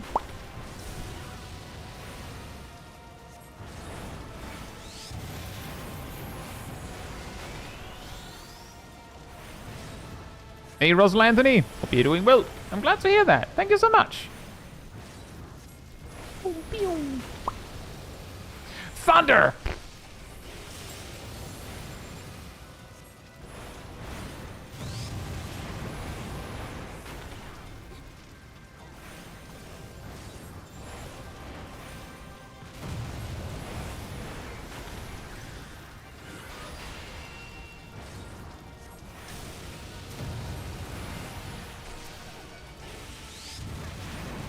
Ah!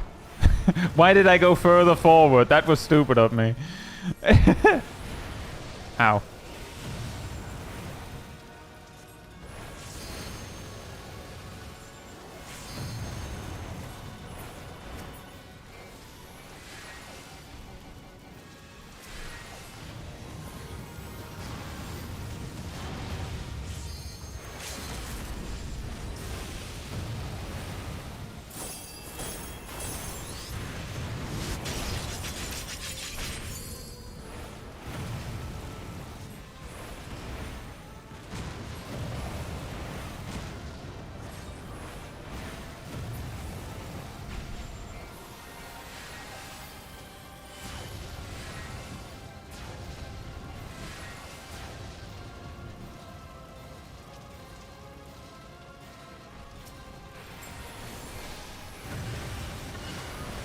Oh boy.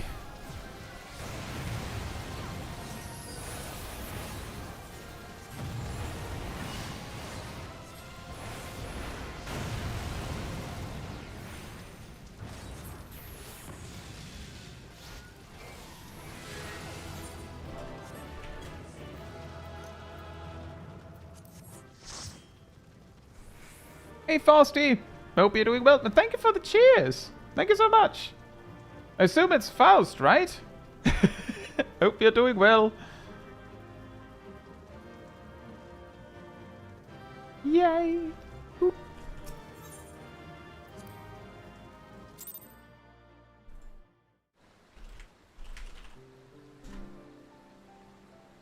I woke you when it says 15.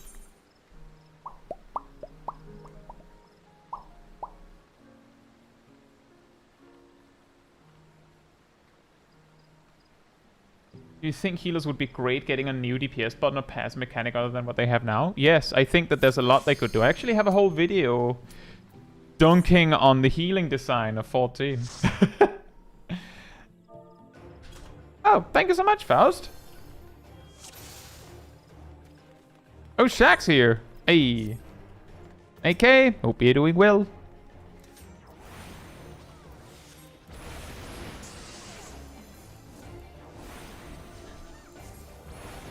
And I specifically have a video dunking on the design of healers in 14.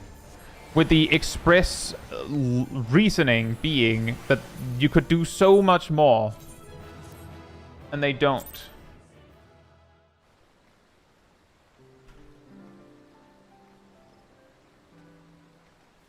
By which I mean... Thank you, Ardell. Ardell posted a link to that video in the chat. Basically, if they wanted healers to be more focused on attacking, they could do that. They don't.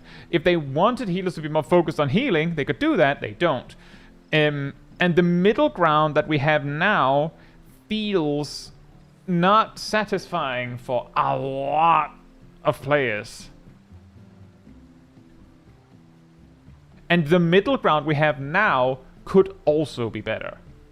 Like, that's ultimately my gripe, is that the two sides that they could pick are not satisfied, and the middle ground is also not the best it could be.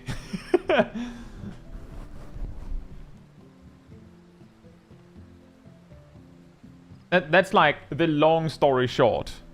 I'll queue when it says 55. So you should commit to one side. They don't have to commit to one side, but they need to do more. If they want healers to be like, you're attacking when there's nothing else, but you heal when you need to, then I would suggest that they put defensive value in their attacks. I said so in the video. Just do something. Have Glare reduce the cooldown of Asylum by 1 second each cast or something.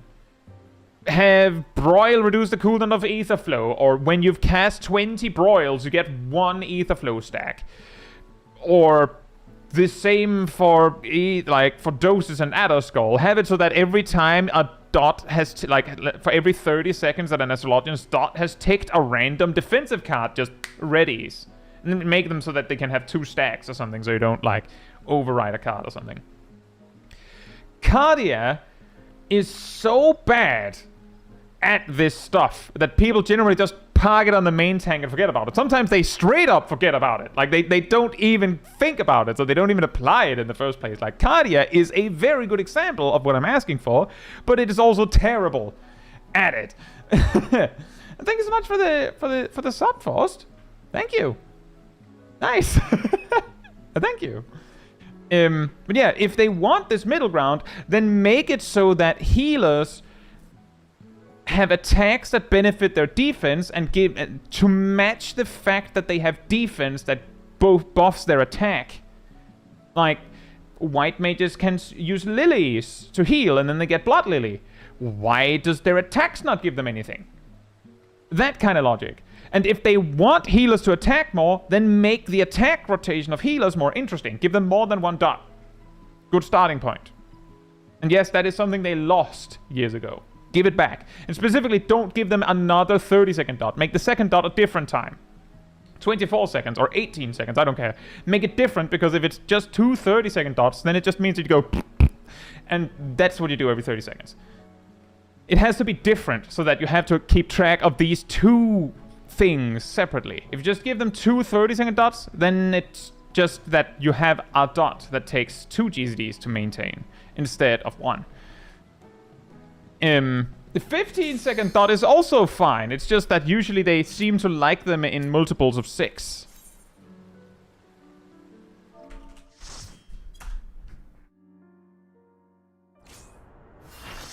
Normal. And Shaganilana's here. Hey. And if they wanted healers to heal more, again, then you have to take a lot of the OGCD power away. Like, you have to really nerf OGCD healing and really pump the GCD healing so that you actually need to do that. But as I said, it feels like healers are in this middle ground where they're doing none of the things very hard.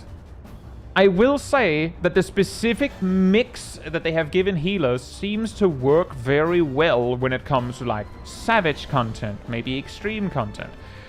But considering that the newest extremes and savage, where it really, really works, is a very small percentage of the game and an extremely small percentage of players, relatively speaking, or rather, not extremely small, a relatively small percentage of players that actually do that on the regs, designing healers to be awesome there and then kind of meh in the rest of the game is not optimal. And I know that there are some players that love the healer design that is in the game right now, and I'm not saying that you can't do that. It's my opinion against yours, of course, and basically my opinion is what you have could be better. As in, exactly what you have could be more awesome. I'm not saying we should take away what you like. I'm specifically saying we're in this weird middle ground where it's kinda lame for everyone.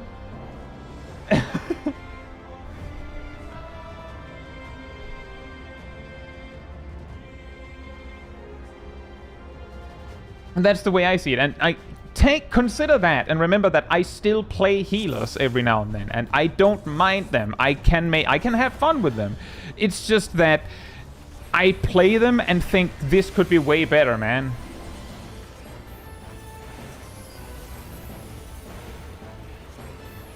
That's all it comes down to. I'm just like, this could be better.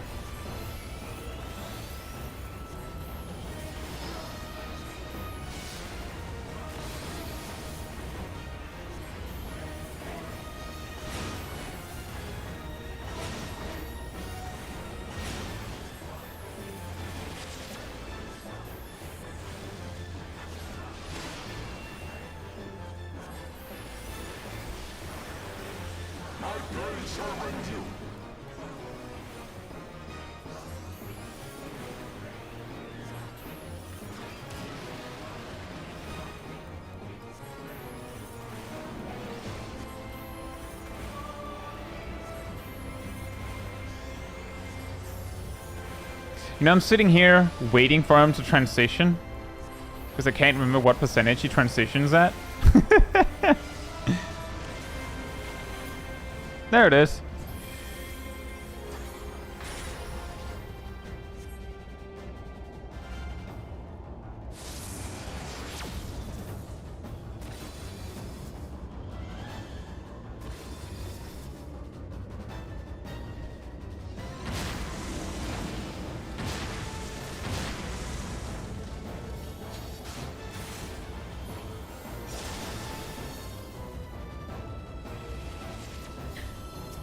But yeah, that is important detail to keep in mind, is that when I say that that healers could be better, it's specifically not saying that it can't be what it is now. It's just that the design could use some improvements.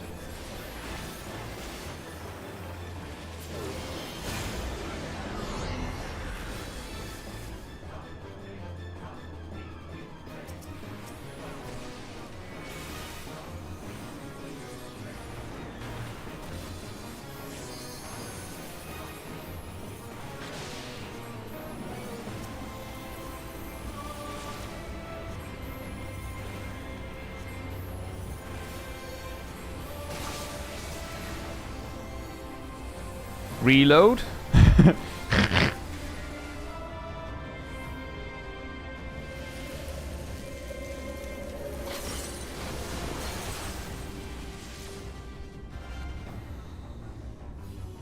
Yeah, that could also be a way to do it, Valen. Make it so that glare boosts the healing of, I don't know, the next Lily spell by some potency up to like a lot of stacks. Of course, it can't be a lot.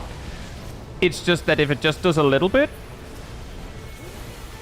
then it feels like you're also progressing defensively when doing offensive stuff.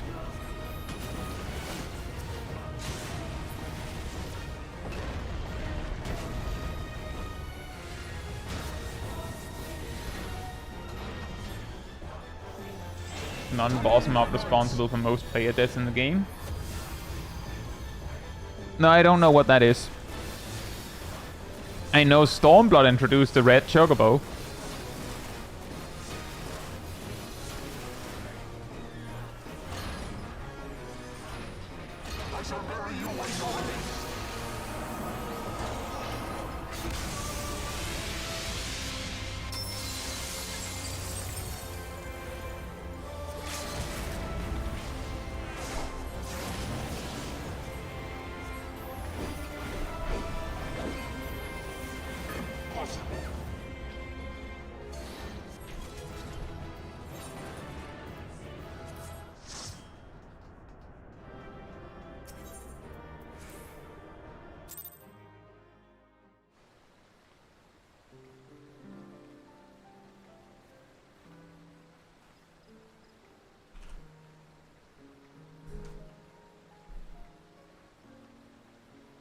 I will queue when it says 05. The small island in the last zone where you get adamantium ore. Very small island with a mob called the Clockwork Bit. If it targets you as a miner, you can't swap back or escape it. And back then, stealth was optional. Oh yeah, back then you had to activate your stealth.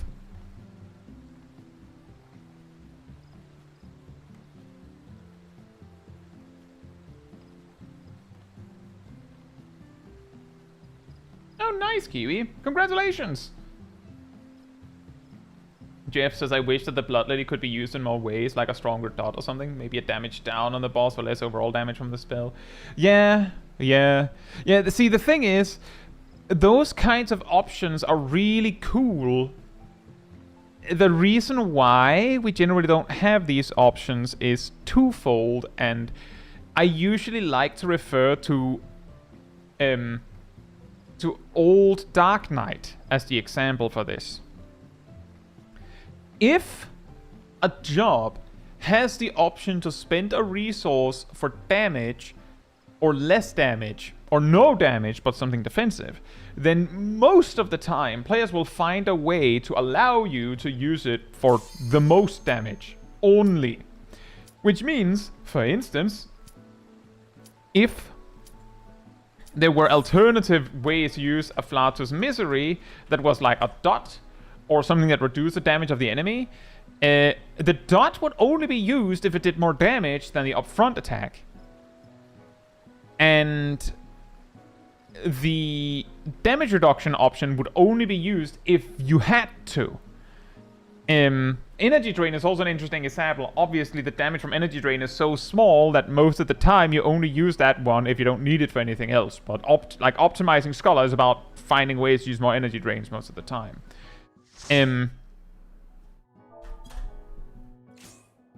Oh, also normal.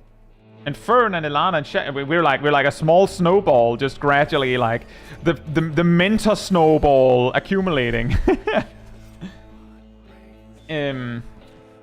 The reason why I refer to Dark Knight is because some of these kinds of options were removed from Dark Knight, probably partly in the pursuit of reducing button bloat. Why have 3 ways to do a thing when everyone's just going to use the one option anyway? I know that it's a really lame way to look at things, but it is basically like, imagine if you had Afflatus Misery and you had Afflatus Dotsuri and you had Afflatus Damage Downsuri, but you only ever used Misery because the dot was weaker for some reason.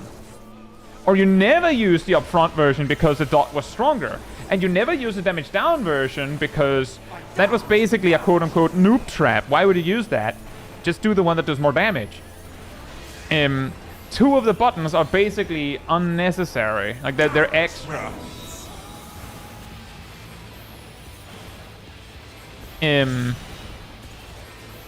That's basically the problem. And that's why we generally don't get these options. But the thing is, whoops, I agree with you that it would be awesome if we had more options like this. I want more options. I think it's really lame when you get a resource that you can, like, you could do a ton of things with, and then you'll read the job and you're like, why is my only option to spend it on damage? Why? Like, that's weird. Why don't you give me more options? And the reason, of course, is, well, you were not going to use those options, even if we gave you them. So why bother?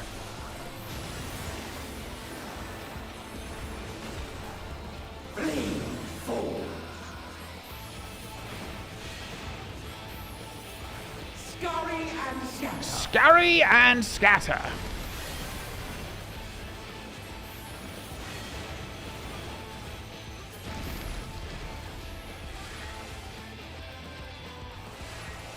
Exactly, Bobblers. It's basically players are very good at optimizing, so there's no reason to give you multiple options when some of them are just going to be stamped as worse and never be used. And also, as Asymmetricon says, this is also an important bit. Options require the developers to make content where those options are reasonable choices. Yeah. For instance, if you had a dot misery that, for instance, did more damage than the upfront damage misery, then you need to make, like, for instance, you could make it so that it's very often that enemies will go away so fast that the dot isn't actually very useful, like normally. So you use the upfront damage, and then you have to know when it is time to use the dot. And the damage down one could also be super handy if you regularly need that damage reduction. And then, of course, you have to make sure that the other healers, in a similar way, you know, have limitations where they have to sacrifice damage to sometimes reduce damage. Otherwise, if Astrologian doesn't have to do that, then people will just go Astrologian better, right? Again, that's where it starts to reach a point where it's like, it's mostly something that aims at the best players that are like, I will play Astrologian if it's better. Not if it's more fun, just if it's better.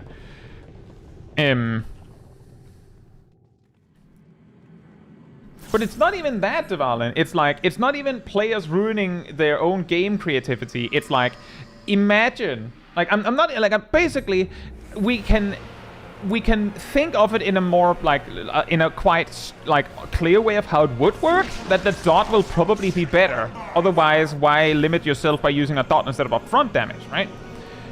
But imagine if they did put a dot in the game for White Mage. Just they got a second dot. Like, they heard me say, can we have a dot that lasts 18 seconds? And they go, sure. And then they make it so that those 18 seconds, it does less damage than glare. I would also be like, okay, why did you give us this? It's never useful. Because it would never be useful. And the funny thing is, back in the day, there were some spells that were, some actions that were like that.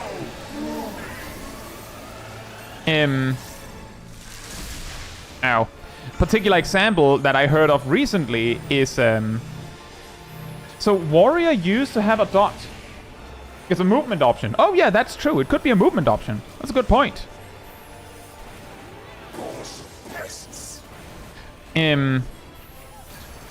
Apparently, the dot Warrior had was so weak that it was actually better to not use it. So I've been told.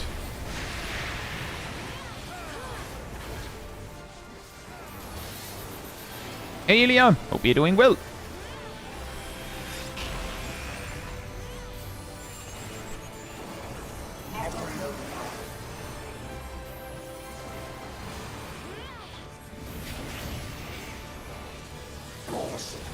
Yes, fracture, exactly.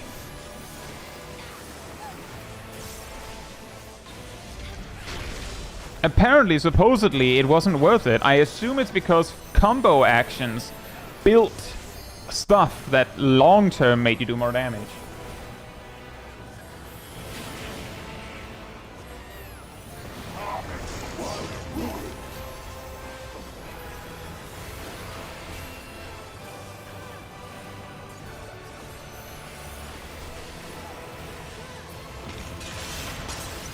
Look at how people talk about Scathe. Yeah, true. Well, see, the thing is, I will remind you that Scathe is so bad that at level 90, it's completely obsolete.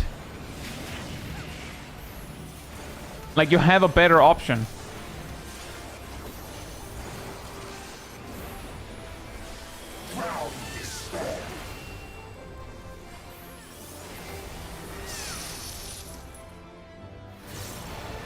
Meh.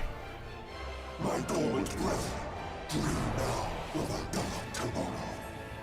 I'll gather might, must reclaim its vain reflections. I've been told, Boblos, that monks used it.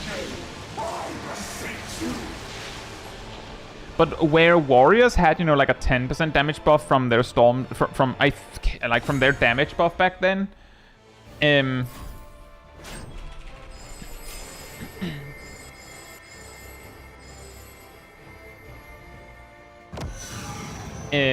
Has the waters I want free?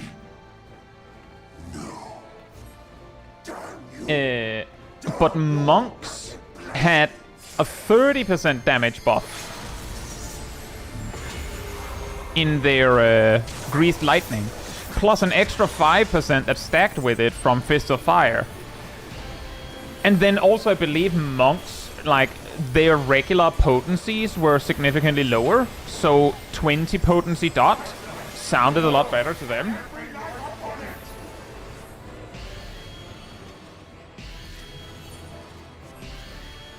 Boing.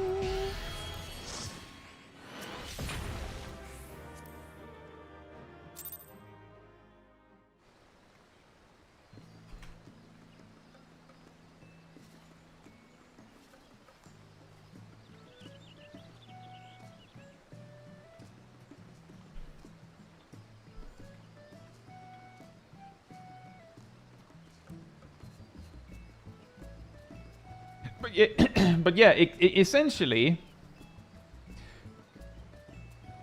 and I've talked about this myself before, it would be awesome if jobs had more options. Especially because a lot of these cases where we're like, okay, like, let me revisit the Afflatus Misery thing again. And then let's take it a different way. You have Afflatus Misery, which does upfront damage. You have Afflatus Disease, question mark, probably in Greek, right? Or, sorry, in Latin. And that one applies, like, I don't know, a minute-long dot. That, obviously, if it lasts a whole minute, does significantly more damage than Misery. But let's say it has to, like, last, like, at least 45 seconds or something to beat Misery. So you really don't want to use it unless it actually lasts. And then you also get Afflatus Weaken, which does less damage than Misery. But it reduces the enemy's damage output for a bit. Akin to Reprisal and Feint and Addle. These are, like, these three options become one option when you get into a Savage Raid context. The only time you wouldn't use the dot version is if the enemy is going to is not going to be damageable for the full minute of the dot. And if that's the case, I'll use Misery instead.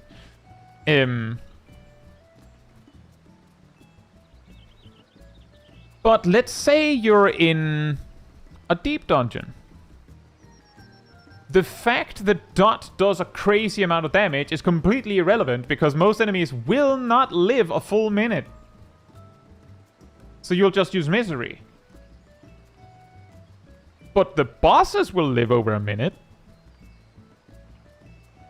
So there you will use the dot. A dungeon will also have that. But in a deep dungeon, you would also reach bosses or enemies where you're like, okay, well, this enemy is too hard if I can't nerf their damage a bit. So maybe you'll use the weaken option on them.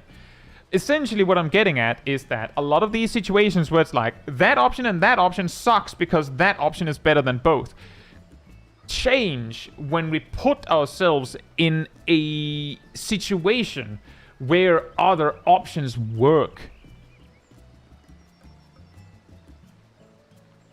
A worse but better idea, make it a roulette. You don't know which one of the three you get. Bruh. I'll say tongue. Hope you're doing well. And yeah, that's also true. You could just make things do enough damage that healers need to sacrifice damage for healing.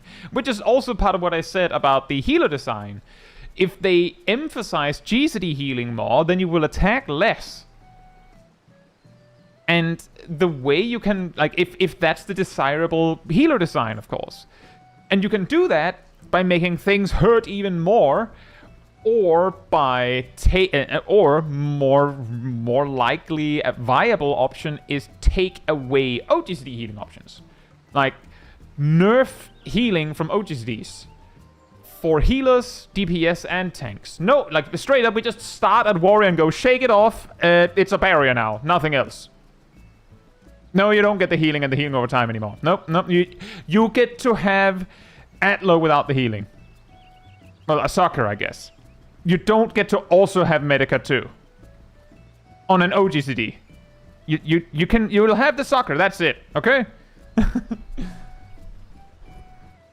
It's really funny, Shake It Off was a mega Ishuna for only the warrior for like one patch. The funny thing is that if I recall correctly, the reason why it kind of became meaningless is because Berserk didn't apply Pacify to you anymore. So Shake It Off didn't have like an obvious target.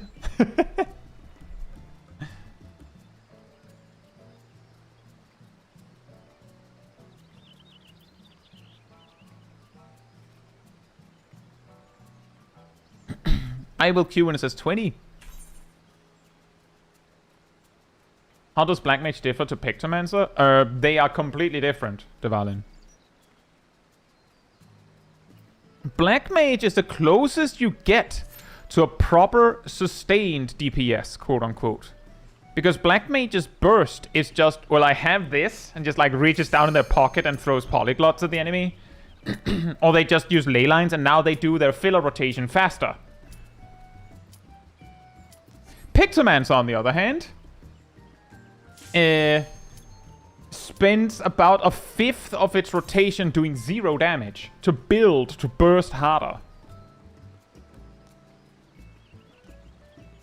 So just in the way that their damage forms.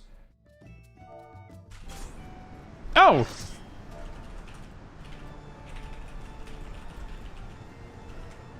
Ilana and Lechal is here. Fantastic.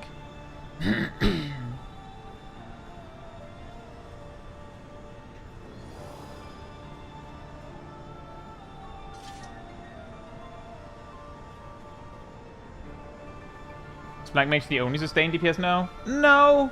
But the other jobs that are close to sustained DPS are, like, faking it. Like, Viper at level 100 does, like, 40 or 50% of its DPS with Reawaken.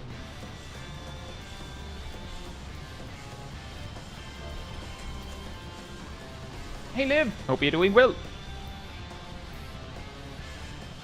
Yeah, exactly. Machinist is also kinda sustainy.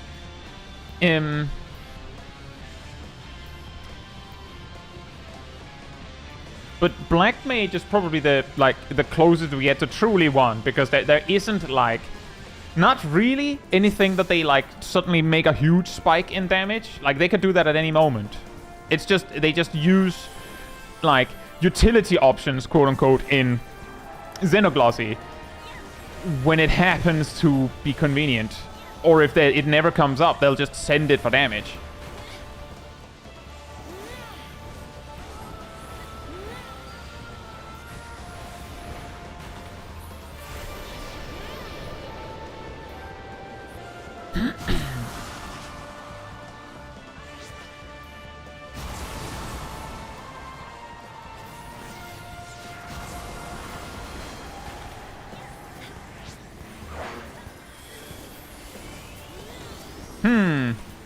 We're doing a lot of damage.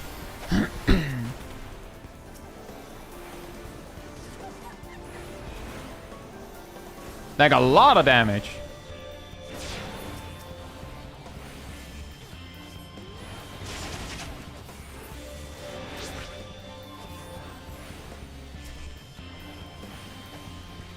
Like that was crazy. We just completely dumpstered Chirata. Just completely decimated her. She didn't even get a chance. Like, aha! I have a damage reduction effect. Yeah, you're dead. You're just dead, mate.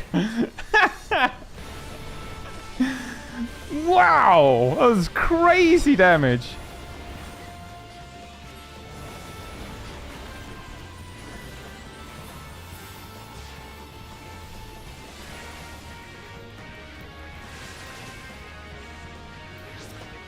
We don't have to hide behind the rocks for this.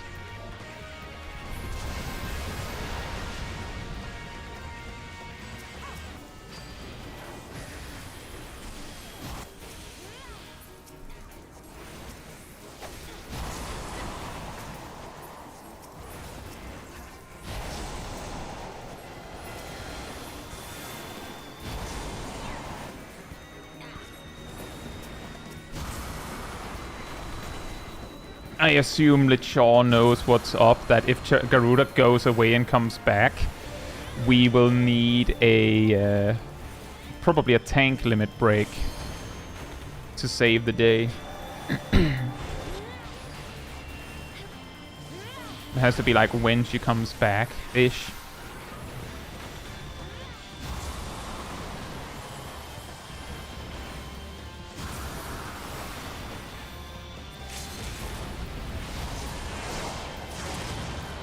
Oh, fantastic.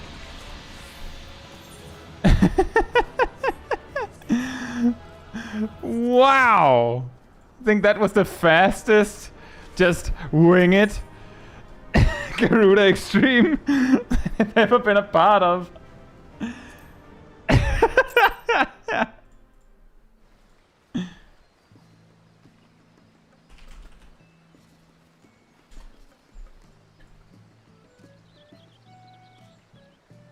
How much damage does Gunbreaker on average do? How much damage does Gunbreaker on average do if you play it properly? About as much as other tanks. I believe Gunbreakers has the highest capacity right now. But basically, I believe we made a calculation on this somewhat recently and found that if you are in the position, hypothetically, if you're in a position,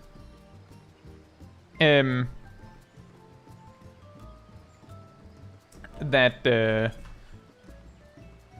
you don't meet DPS checks in Savage, for instance, then the role that has the least impact on helping with that is the tanks, because they do nearly the same damage.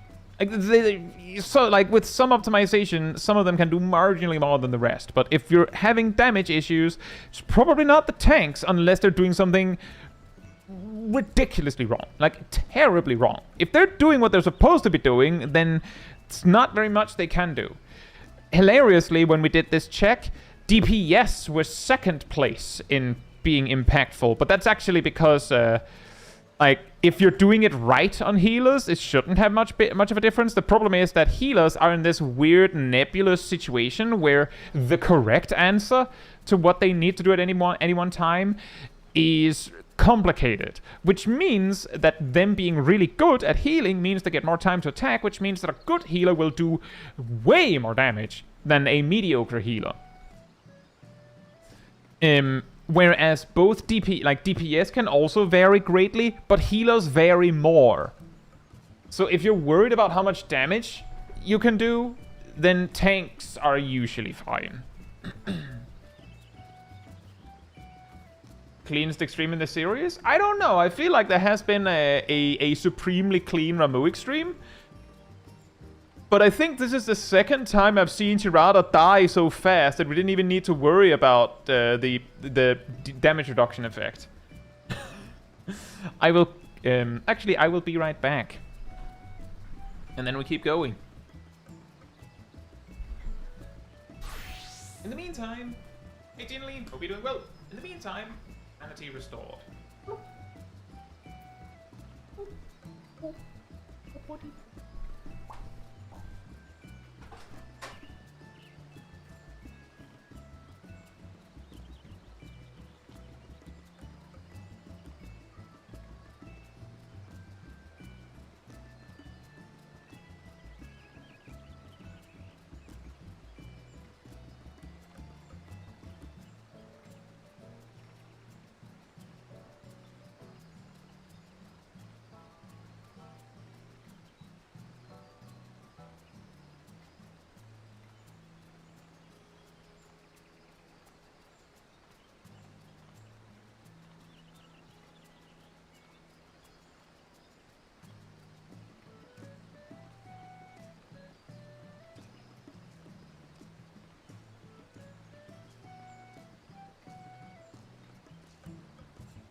Alright, I'm back. Hey Jextis, hope you're doing well. You didn't miss much. It was one of the fastest Garuda Extremes ever done.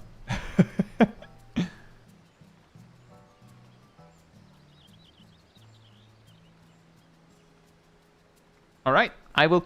actually, wait, I'll wait a little bit. The, something about an ad break. Did no guy play the trumpet?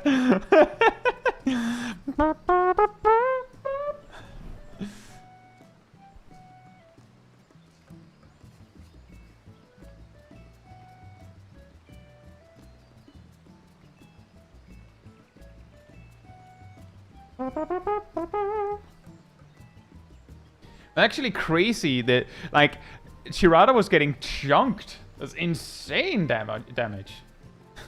Sing us a song, you're the trumpet man.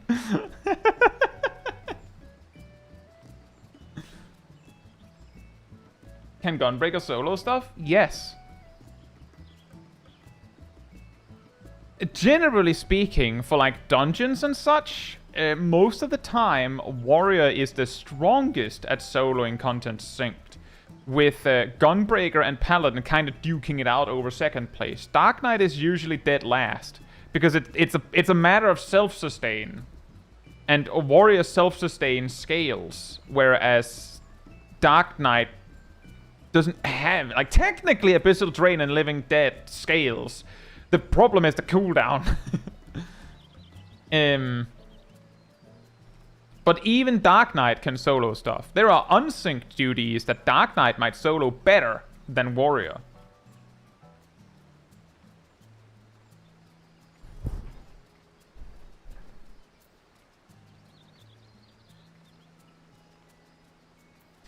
Alright, I will queue when it says 26.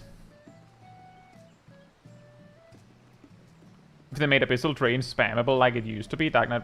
If they made the Abyssal Drain spammable with its current healing potency, it would be pretty crazy, yeah. Just the reason I'm saying that is because, as far as I know, Abyssal Drain's cure potency was half what it is now, back in the day when it was spammable.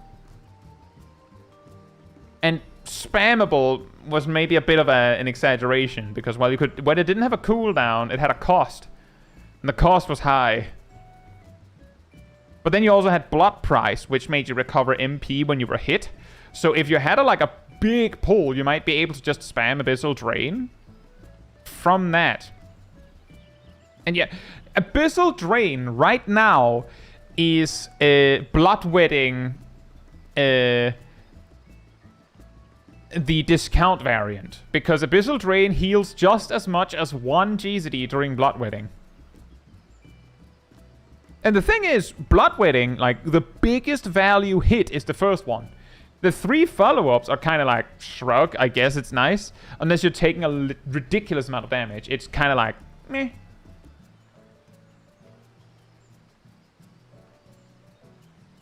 Bloodwetting, but the animation is way cool. You know, that fair enough on that one. Also, hey, Katashima, hope you're doing well.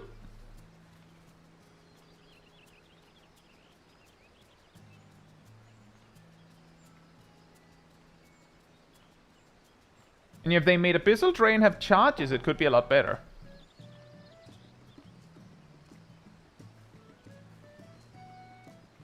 Although, you can already see it. You can already see it. If it had 2 charges. If Abyssal Drain had 2 charges, then Carven Spit has 2 charges. And Carven Spit has a 1-minute cooldown. Which means... it's Shadowbringer. Although in dungeons it's a different story. It's really funny.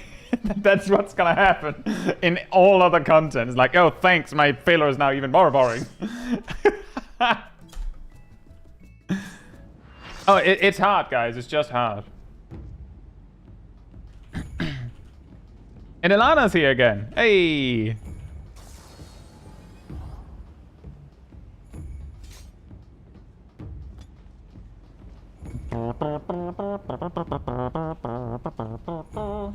I will say something important when I make jokes about, like, oh yeah, if it lines up with a 2-minute, then it's a 2-minute cooldown. It's half joking, because you don't have to do it like that. And Dark Knight doesn't have, you know, a raid buff, so if they land in a composition where they don't have raid buffs or something displaces it, like in a dungeon context, it doesn't, like, it's not a thing.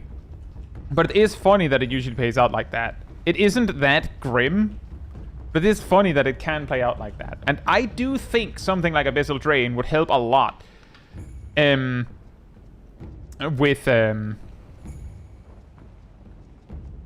with it being more viable to use for healing. Like, sometimes if I have a less reliable party for any reason, as when I'm tanking as a Dark Knight, I will hold Abyssal Drain and basically view it as a defensive cooldown. Yeah, it's a small damage loss in the grand scheme of things, but you know what's a bigger damage loss? Dying.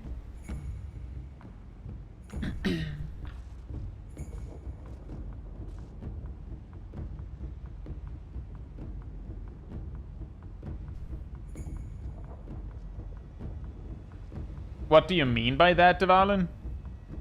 I mean, a lot of the characters in the Dawntrail MSQ are, like, some of them are finished. Like, their story started and ended there. Some also didn't. I guess we'll see. Pew.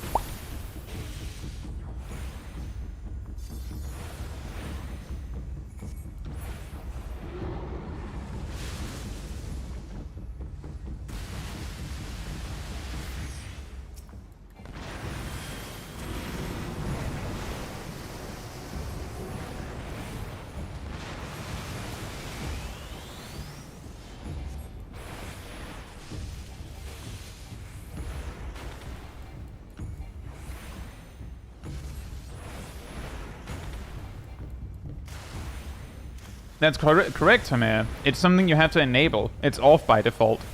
And it only works when you're not in combat.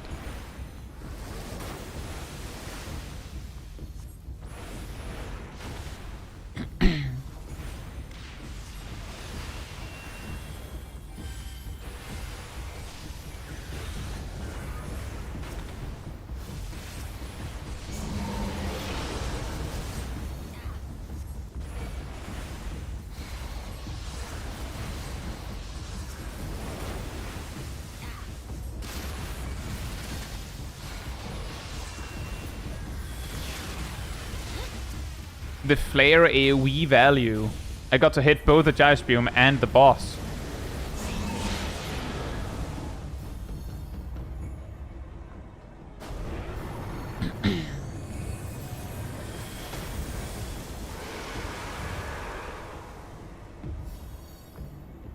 Oh right, there's still the railing.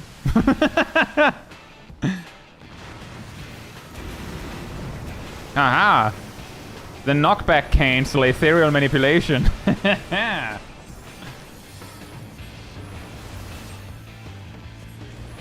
It's on the option that you can go into the teleport settings and choose when the game asks you if you want to use an Aetherite ticket.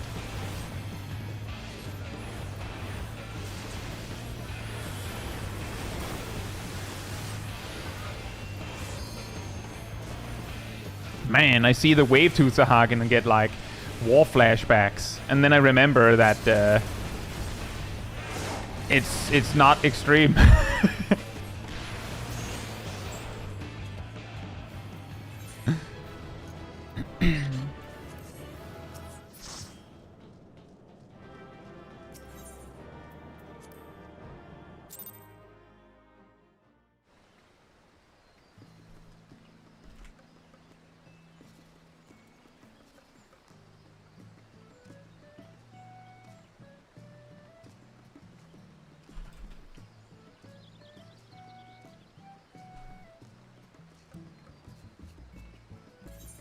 Yeah, the wheel is here. You can be like, guild allowance.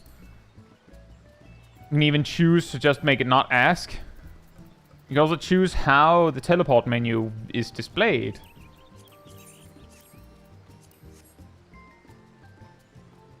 I haven't set it because I don't use Aetherite tickets.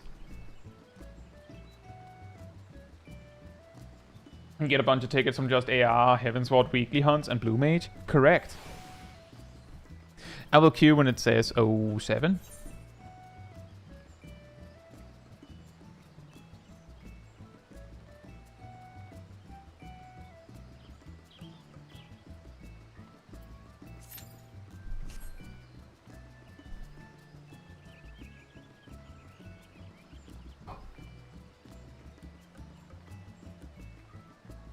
Oh, don't worry, Rune. We were being deliberately vague.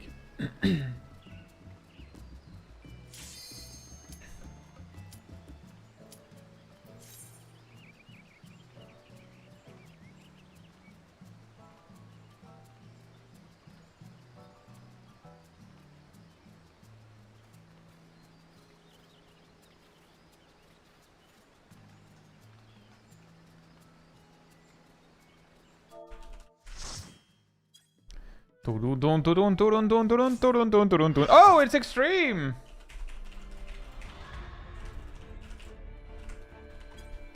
With at least 3 community gamers in the DPS section with Naomi and Fern.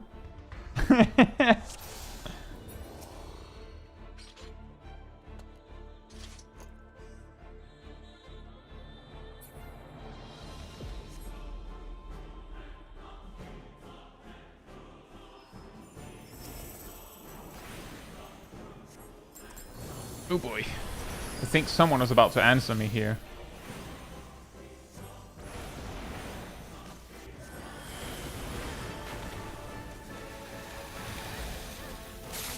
That's a staff.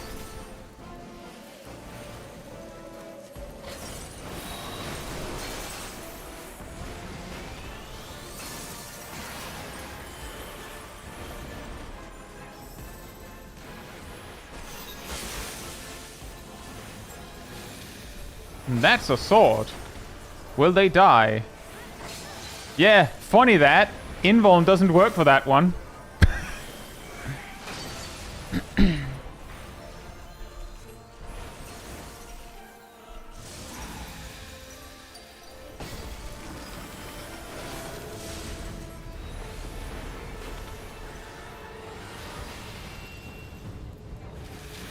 Oh boy. The other tank's gonna die now.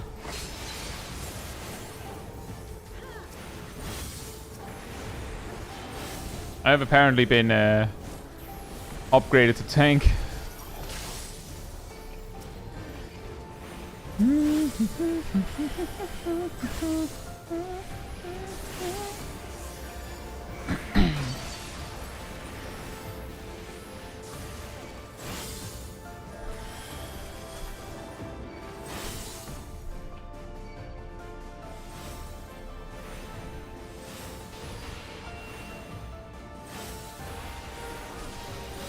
A Black Mage has 30% barrier.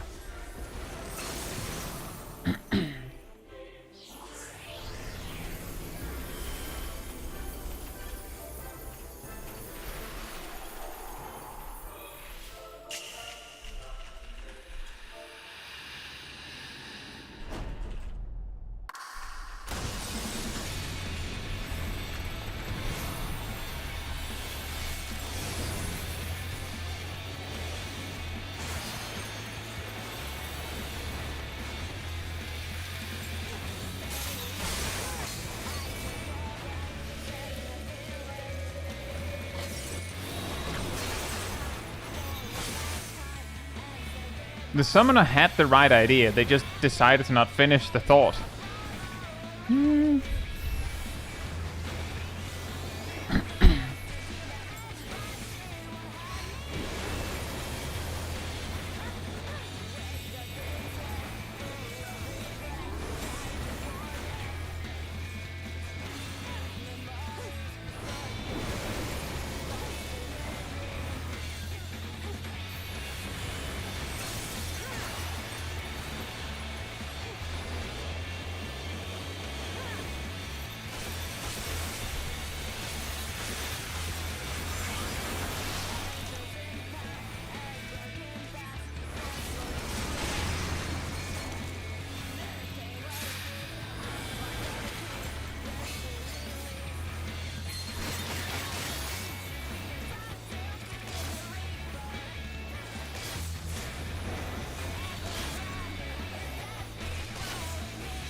I don't know how I got away with that. But we take those?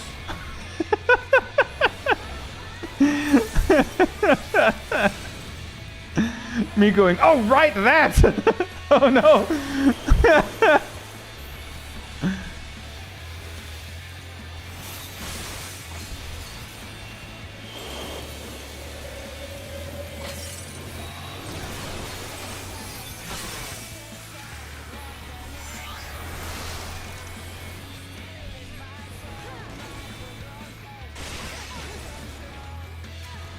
Just stand still challenge. Impossible.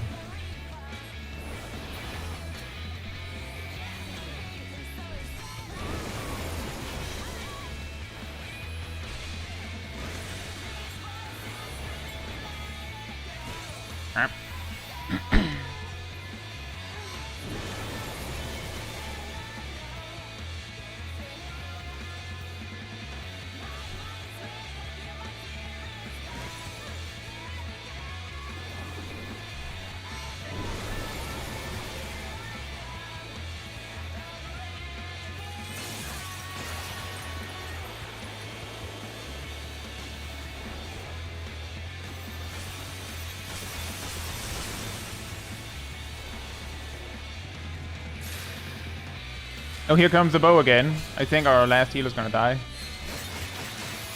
Oh, we have a new healer that survived with a res invuln. That's amazing. Hey, Bonavir. Hope you're doing well.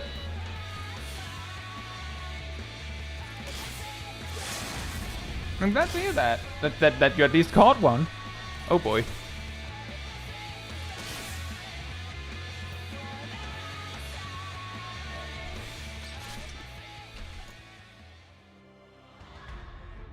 I have a feeling that we're so close that they don't have any questions.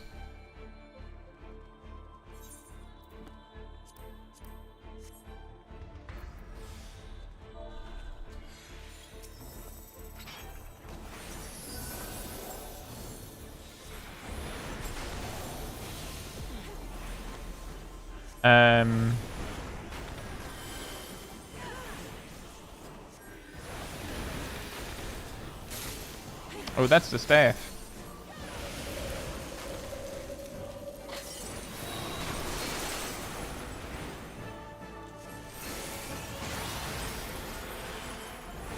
Oh, that was lucky. The safe spot appeared on me.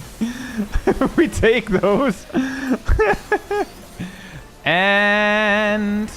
dead.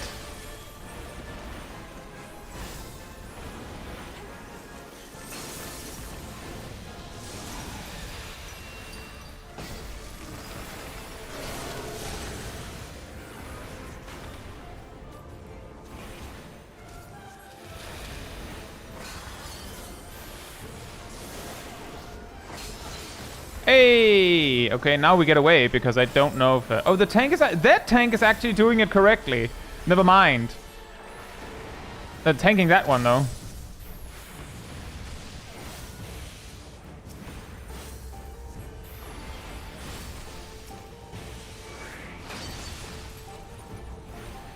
Did a bad planning here.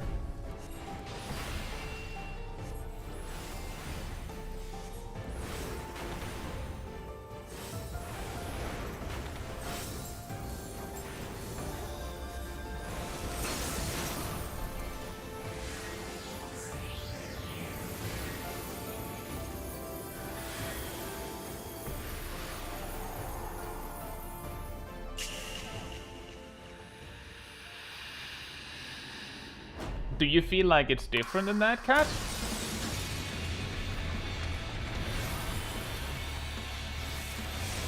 I mean, the key thing is that for soloing like an 8-man duty, Warrior is usually not the best. But usually when people talk about who's best at soloing stuff, it's usually 4-man stuff.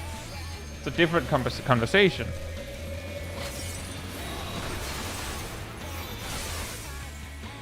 Gunbreaker's awful at soloing compared to Paladin. Fair enough.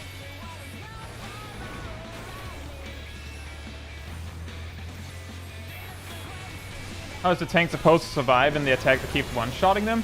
Dead Bachelor, it's a stack.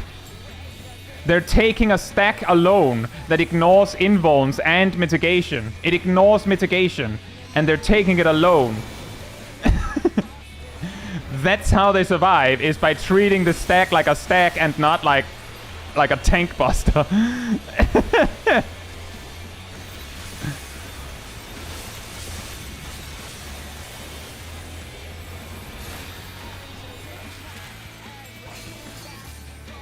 And... well, we have a summoner alive. We might have a chance.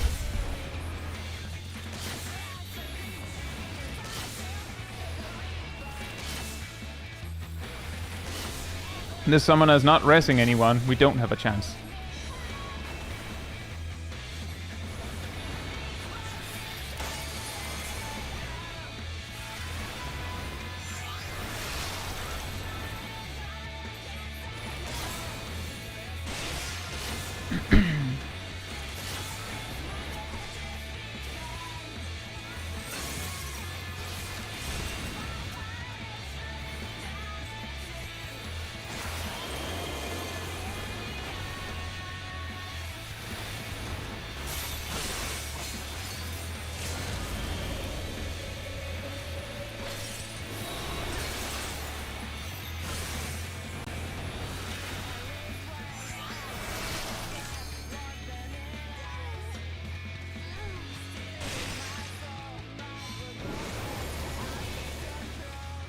And that's a fair point, Kat. The reason why I usually count Gunbreakers a lot better is because Aurora and Heart of Corundum is pretty solid.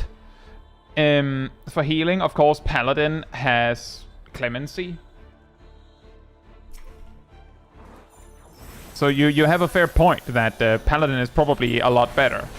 It's also something to be said that Paladin usually is able to solo things that Warrior is not, and vice versa, whereas Gunbreaker is usually in a position where it's more like the third wheel in that conversation. In that it usually is requires one or the other two to be able to first. So, you know, that's fair. I probably misspoke there.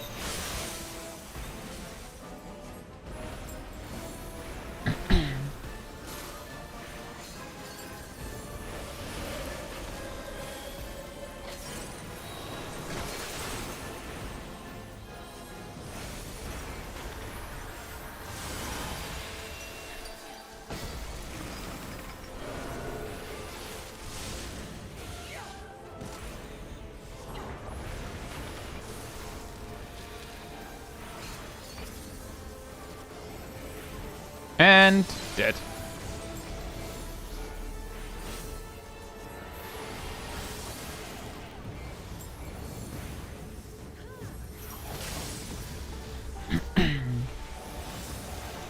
That one guy, single tier, as I remember that everyone forgets that I also have a solo challenge series of my own that just isn't the same as Wrath's series.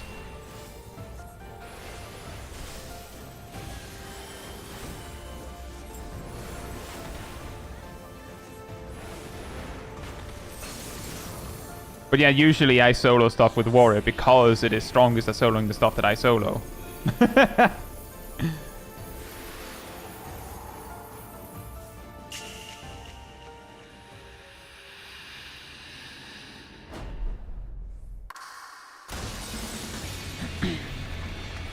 Thank you, Sako. Hope you're doing well. And that is true, as I said earlier, Dark Knight has its moments, it's just that those moments are very specific most of the time.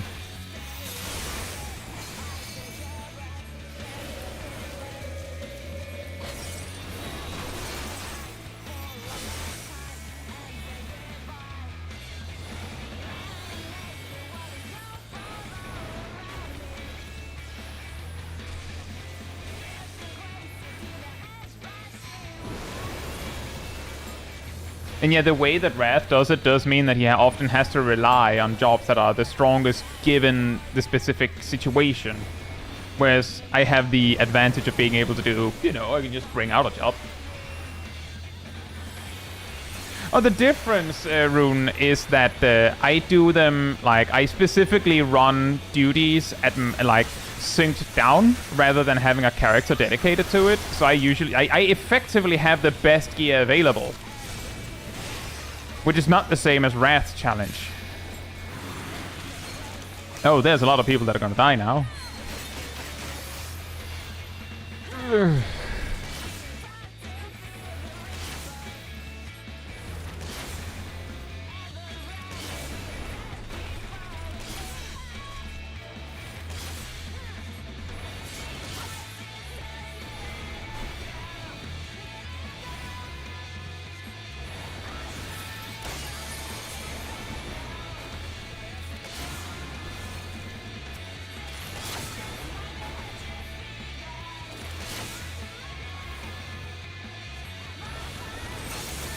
Hey! Take this!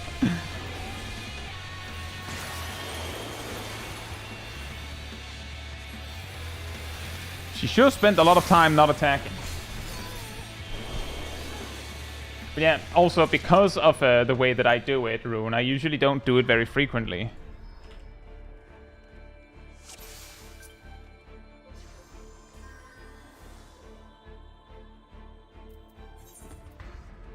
What?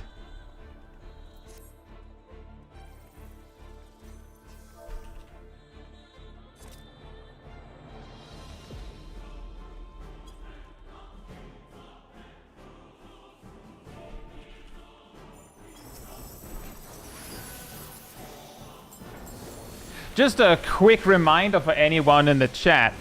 If you kick someone for unfounded reasons and they turn around and report you for it, you can actually get punished. So actually make sure when you're kicking someone that you have some ground to stand on. There is something to be said that there is a gray area if it's just disagreements on how to run the duty. But I don't recommend relying on that one because the GM might not agree with you. Make sure you are solidly standing on your ground when you try to vote dismiss someone. Otherwise, don't do it.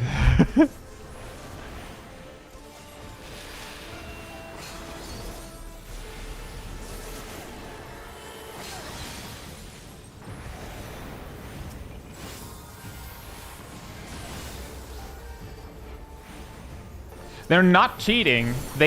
I'm pretty sure they want to get them kicked for being bad or something.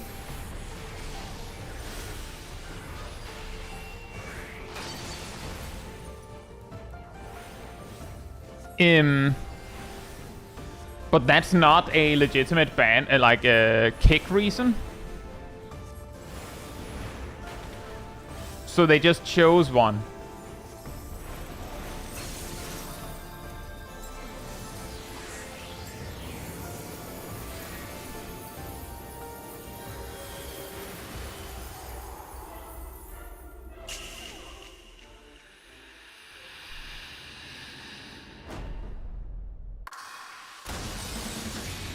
How is any of this the summoner's fault?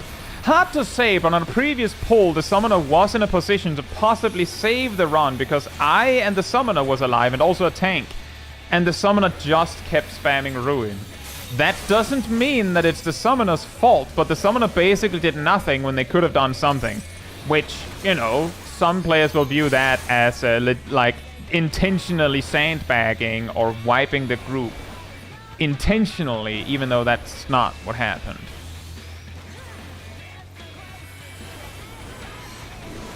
But that would be like kicking a tank because they used their mitigation badly, but they were trying. Again, that's a skill issue, and skill issue is not something you can kick someone for. That's not how this works.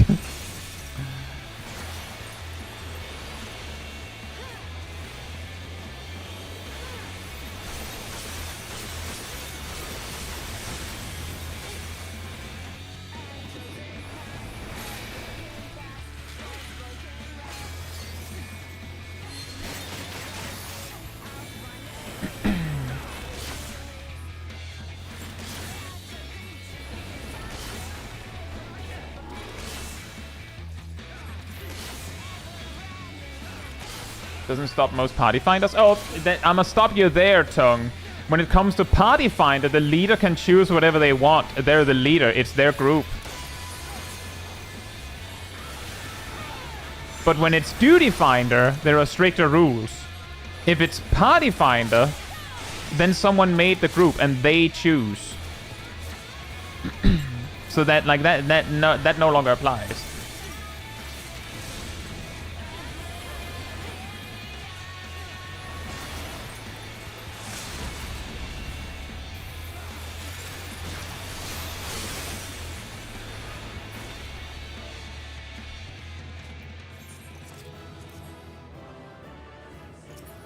Hey, and the mount dropped.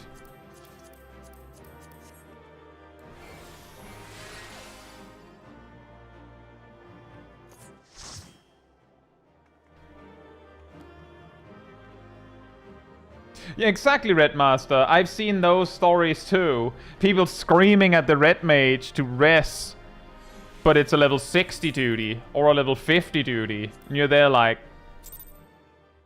with what? Just pull out like a defibrillator. Can't help you, man. Ask the machinist. Maybe they have something.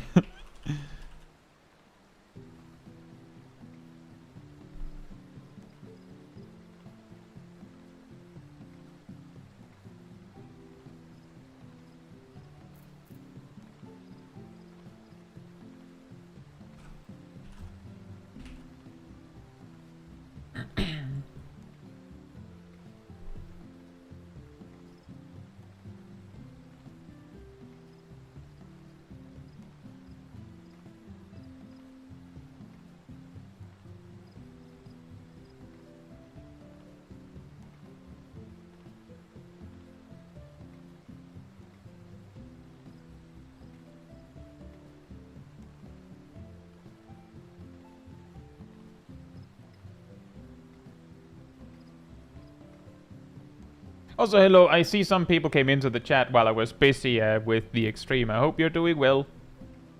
Also, was it someone asked why the tanks are dying to the one-shot? I hope I didn't come off too hard. I was trying to be funny. It's not trying to be mean. I was just trying to be funny.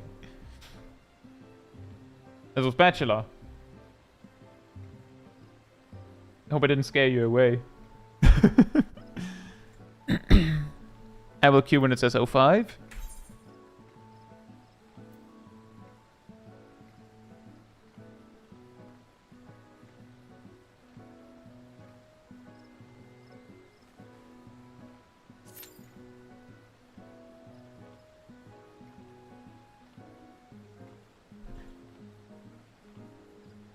But yeah, the way that the Shiva tank buster, quote unquote, works is that on hard it is actually a tank buster, that frontal cleave, but on extreme it's a stack, and it ignores mitigation, it ignores invulns, hits straight through it all.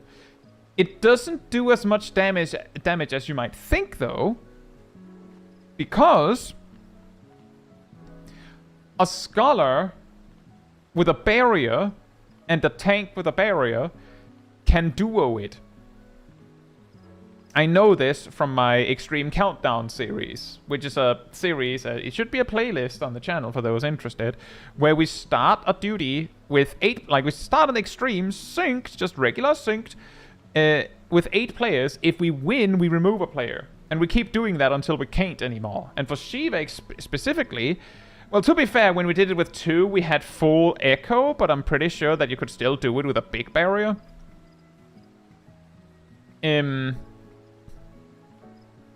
But for Shiva specifically, we got down to 2 players, saw the hard enrage, while she had like 27% HP left. Meaning that we couldn't do it because a tank and a healer can't do enough damage. Valence says, is there a way to know these fights? Thank you, Erdo. Know these fights telegraph outside of just memorization? Most of it is memorization. A lot of it, Dvalin, is learning from previous fights. For instance, if you notice the mechanic where there's like a circle in the middle and then a circle on the side and then like they fill out the entire arena, that's an uncommon mechanic that comes up frequently in Final Fantasy XIV. It's commonly known as, get this, Shiva circles. You may be wondering why. Because she did it first. So you learn the tells. You learn, oh, that kind of mechanic means this. This kind of mechanic means that. A lot of the time, if a boss does like a right side cleave, it isn't uncommon for them to then do a left side cleave right after. It's actually so rare that a one side cleave does not imply that the other side cleave is also on the table, that it weirded me crazy out. Like, weirded me so far out that M12N, like the current Latia's last boss, has a half-room cleave that only hits the east half of the arena, except for one specific time, where it may do the west side once. But it will never do the west side outside of that specific exception. All the other times it goes east and then a different mechanic.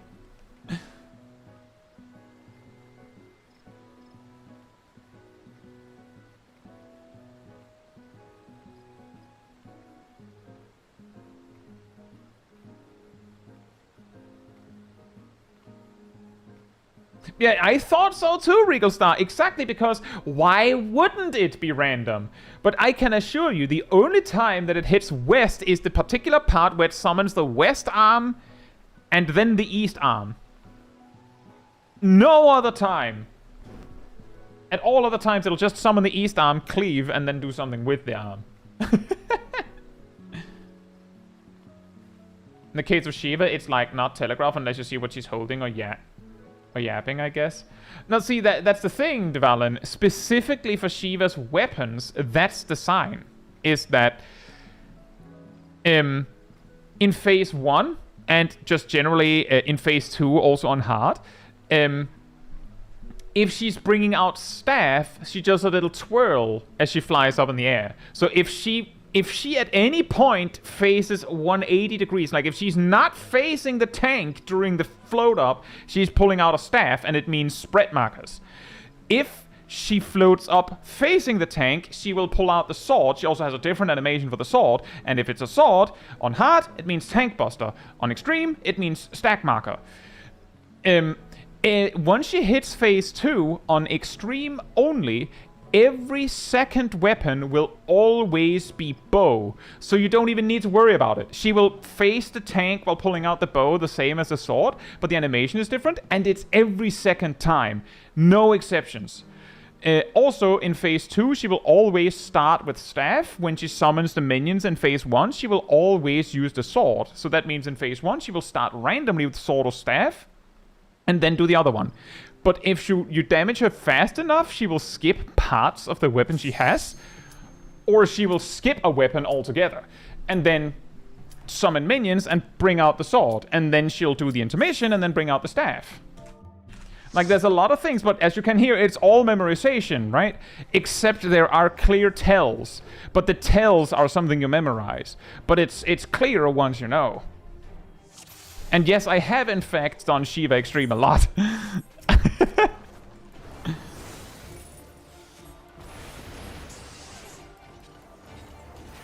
Does it have a buff?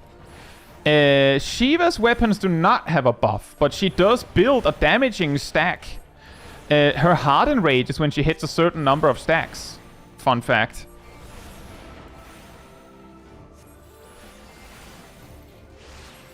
Speaking of things you've done a lot, right?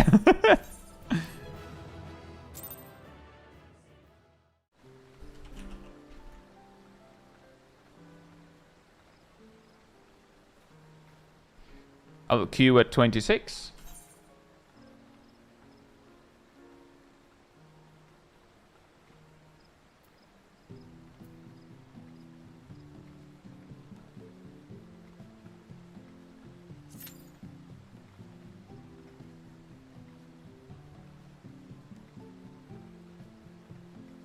The funny thing is that I'm pretty sure the only differences between Ramuh Hard and Ramuh Extreme, aside from damage numbers, mind you, is he will on hard he will only fear one player at a time, and he does not use a one-shotting mechanic follow-up if you don't help them, which means they'll just stand there for 40 seconds if you don't help them. And in the final bit where he summons ads to do like line AoEs at random, on hard I believe they're attackable. On extreme they're not. You don't want to attack them on hard, but you can.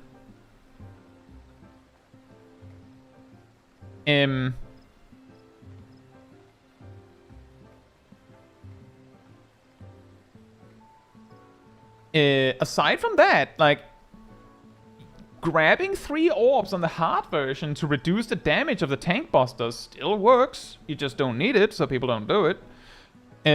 You still need 3 orbs to get rid of the tether on hard, but some people don't do it because it doesn't do lethal damage. And players not getting killed when they get feared means that it is relatively likely that they will eventually get hit by a blue circle at random. I think the blue circles also don't ramp up in damage based on how many orbs are in the arena on hard.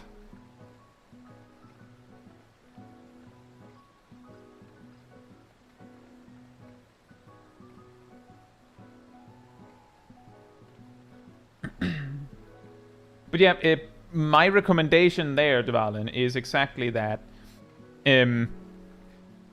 Generally, we've talked about this a lot. If you're queuing for an actually hard duty, like an extreme, or... I mean, you're probably not queuing for Savage.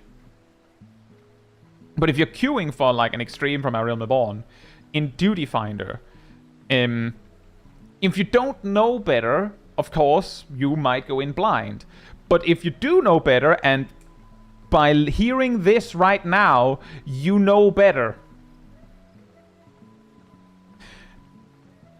do your homework before queuing for an extreme. Check a guide on the particular duty. And I would also recommend checking up on guide or guides, plural, for the job you're going to play. Just, you know, for the level range you are at. QB says, why do you get guild tests so much? Today I haven't been getting guild tests that much, but yes, people are queuing for them. That is actually the reason.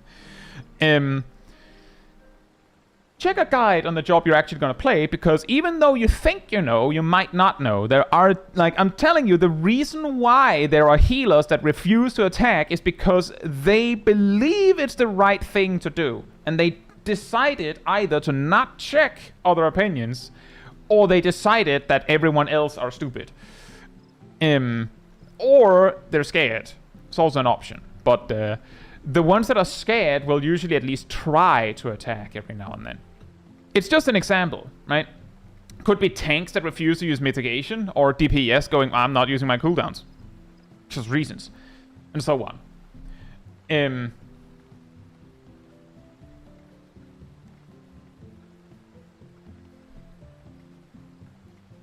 But yeah, also as Tamea says, it's not about... there's nothing wrong with wanting to do old extremes blind. There's nothing wrong with doing current extremes blind. But the key reason why you should watch or look into the duty before queuing for Duty Finder is because you're not going to get the blind experience if you just queue in anyway. Like, you straight up won't. If you get a full party, everyone blind, then you will all have to figure out the various mechanics of the fight together. You will go in, fight Shiva Extreme, and then the tank will just die because they thought it was like hard, and eventually you'll be like, oh, wait a minute. Maybe it's a stack, and then you find that it works, or maybe you'll just do the strategy where you just have the tanks die.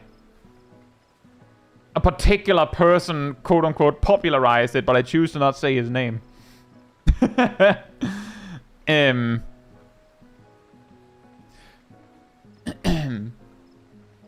But if you queue into it in Duty Finder, then part of the party will not be blind, and they will either basically just remove the obstacles in front of you, so you're not getting the blind experience, or they will straight up show you how to do it, or they'll tell you how to do it out of necessity, because some duties and some players just are not a match made to do that duty in the 1 hour time limit. So basically, if you want to do duties blind, get a pre-made that are all on the same page. If the reason you want to do it blind is because you don't want to do your homework, then you're the jerk. Like straight up, like then you're just a jerk. Do your homework. Because you're basically relying on everyone else doing their homework instead. And I'm not saying that anyone here is a jerk in this case. I'm saying if hypothetically you were to do that, that would be what you would be. How do people create these strategies in the first place? They figure out what works and then they make a strategy. Like in A Realm Reborn extremes, a lot of the strategies are pretty cut and dry, pretty simple. Like Ifrit extreme, one of the healers gets a debuff that makes them pulse a colossal circle AoE around them. So you send them away. Pretty simple stuff. The Tank Buster from Ifrit applies a stacking debuff that makes a tank more fragile, so you tank switch every now and then. Sometimes players will get chained together that makes them more fragile and take damage if they're further apart, so you keep them closer together. It's more like more recent duties have more like strict strategies, and it's a lot of trial and error and a lot of, well, this strategy worked for this duty back in the year 2016 or whatever. Which is also the reason why we refer to things like Protein, because Living Liquid was the first time, I think, that baited cone AoEs was something we had to deal with. So instead of saying, oh, it's a baited cone AoE, so we have to have clock spots and do blah, blah, blah, blah, you just say it's Protein. And then everyone goes, ah, well, we know how to solve that. We know how to deal with that. So we just do that. And, like, actually, there's a specific example of this in my raid team right now. For Deep Impact on M10S, which is a tank buster baited on the furthest away player, we realized that the party positioning that we used for the tank busters on M6S worked for that too. And our specific call out for that mechanic was line, because everyone has to stand exactly, preferably behind the boss on their target line, like this line. Just stand on the line behind the boss, although technically there's no line behind the boss, but you get the point. And then the tank that has to bait it just stands like an inch further out in front of the boss. Same deal, except that's our communication. We say line for this kind of mechanic because that's how we solve this kind of mechanic.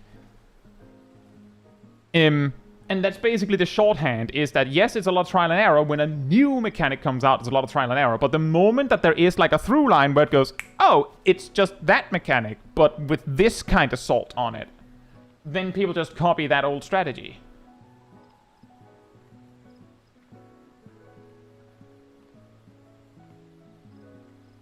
The master of Pink's path of guild tests.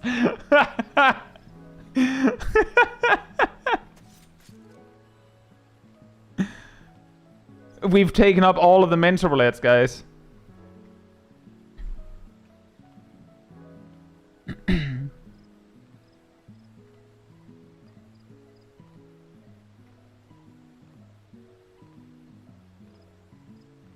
yeah, exactly, Stainless mentions Protein was named for Living Liquid, Wild Charge for T10, Coil, and Chariot and Dynamo for Nail. I will say, though, that specifically Chariot and Dynamo has reached a point where the most common situation you will see people mention Chariot and Dynamo is in the context of explaining these kinds of old references. Players are more likely to use words like in and out or point blank. I like to use donut for the ins. But But there are good examples. It's just that Chariot and Dynamo has become so incredibly frequent that they got different names. I have actually... Wild Charge is the only one that hasn't been commonly replaced. Yeah.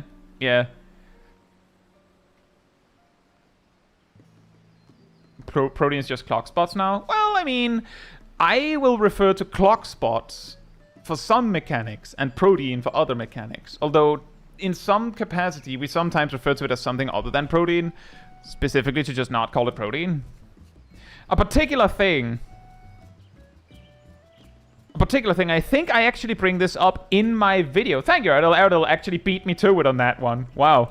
I have a video on Raider lingo, and I do believe I mentioned this in that video, that personally, I usually use shorthands or names for things that are descriptive of what it is. If I use a name that does not describe what it is, then it's usually because describing what it is impossible for me in short.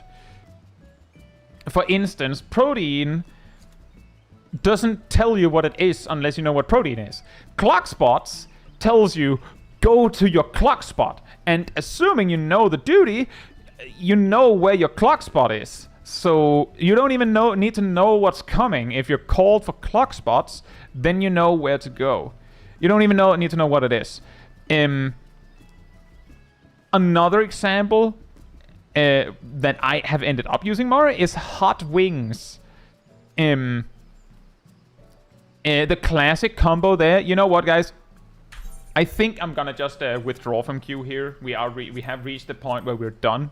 So I think I'll just not queue and end in an extreme for 30 minutes and go way over time. But I will explain this thought that I'm talking about here. Hot Tail and Hot Wings is a combo mechanic from Nidhogg. Hot Wings is a line AoE through the boss. I will usually just say line AoE, because a lot of the time the line AoEs are either in front of the boss or through the boss anyway. But Hot Wings is actually, the safe spot is the line AoE through the boss.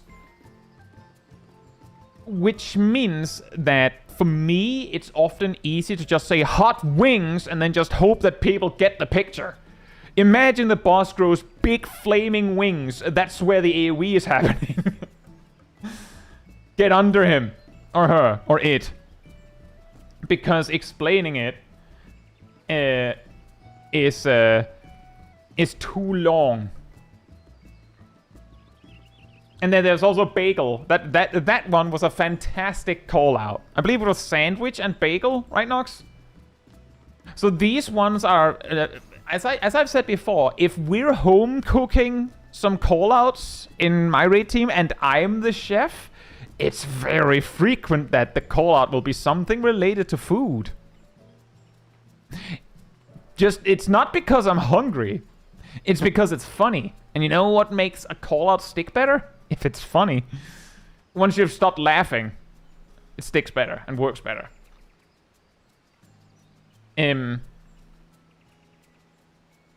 And Bagel and Sandwich were callouts we used for Golbez Extreme, the mount farm we had unsynced a while back. Exactly, Seraph.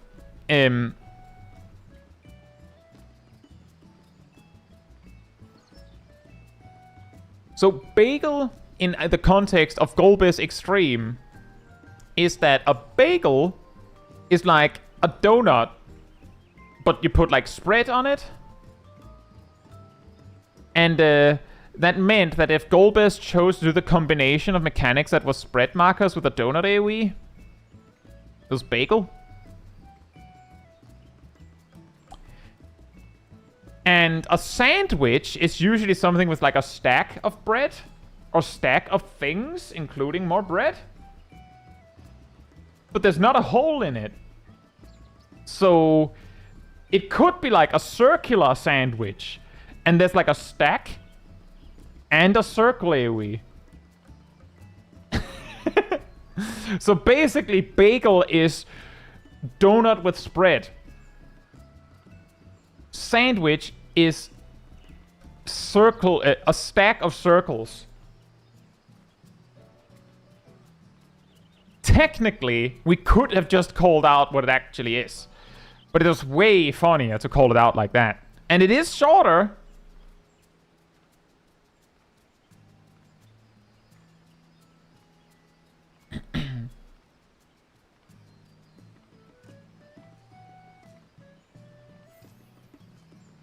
Stingero says, in my ooh static, when we got to Ifrit phase, our healer was trying very hard to type knockback immunity in time. Forgot about KBI, I guess.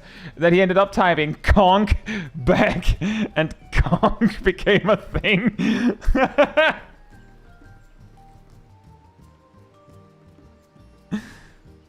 What about a stack of cheese wheels? That could also work. That would be a stack of circles.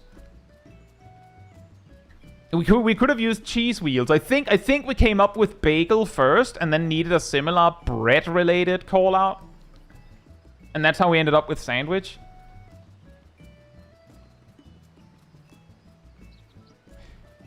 You know what, Shaq? If we have a situation where we have circulae with stacks, we need sip specifically to make the call-out. Sometimes I dream about cheese wheels. Exactly the way he says it.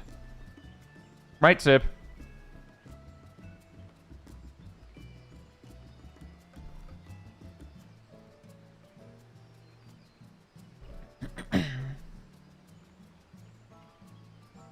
I do love cheese!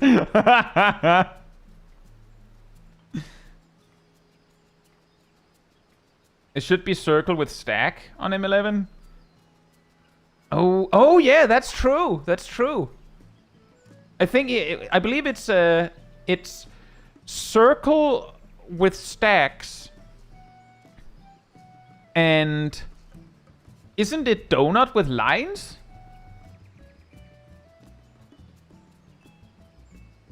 Usually use macro for calls, just manually typing it up in conk. I imagine Stingero's situation was no voice chat, but it could be an individual that didn't use a mic. Donut with clock spots. Oh. Like a donut pizza.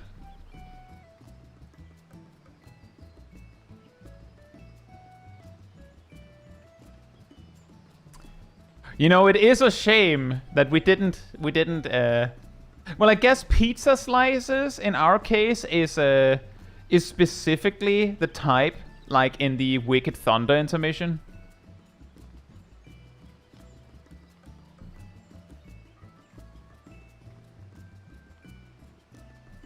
Yeah, pizza places, that's true. Etherletting. Yeah, that could also be pizza places.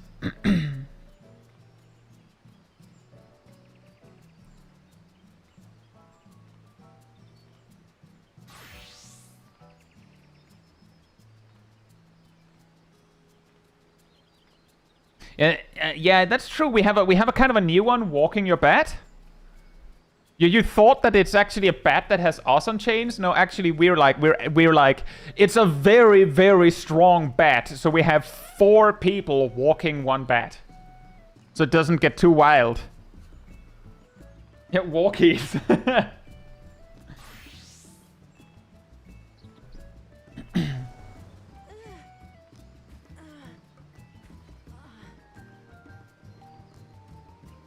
Anyway, let's see what we got this time. Let's see the summary.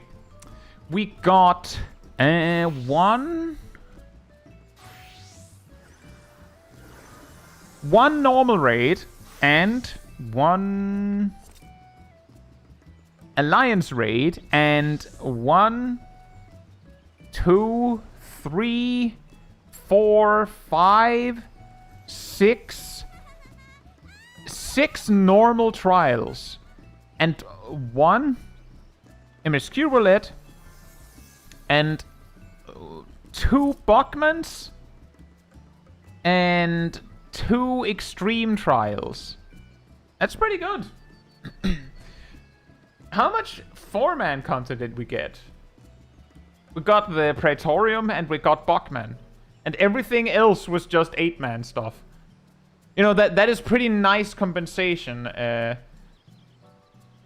Because last week we had high-level dungeon, MSQ Roulette, high-level dungeon, MSQ Roulette, high-level dungeon, trial, normal raid, high-level dungeon, guild test, extreme.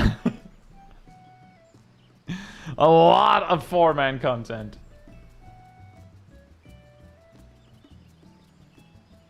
Walkie is the hardest mechanic in Savage this tier. I feel like Vamp Stomp is surprisingly cursed, at least. But I won't speak on that before I've seen more of the Savage Raid, or at least tried more of the Savage Raid. Anyway, we did get 13 duties. Silly that we finished on Bachman, and not Shiva though, in retrospect. But that said, if you would like to be part of the Discord community server, there's a link right there in the chat. There you will find the weekly schedule where you can see what else is coming up in the coming days. I usually update it Sunday or Monday. Remember, Expedition 33 is Thursday this week, and Savage is tomorrow. Tomorrow! You'll also find the announcement room with links to videos and streams and from out, and if you grab the reminder roll in the roller silence room, you'll get a notification whenever I post a video stream. There's an extra one around 15 minutes before stream starts, so you can catch it right when we go live. And if you'd like to support the channel even more directly, you can like the stream, you can follow, you can subscribe, you can become a member, you can super chat, you can cheer.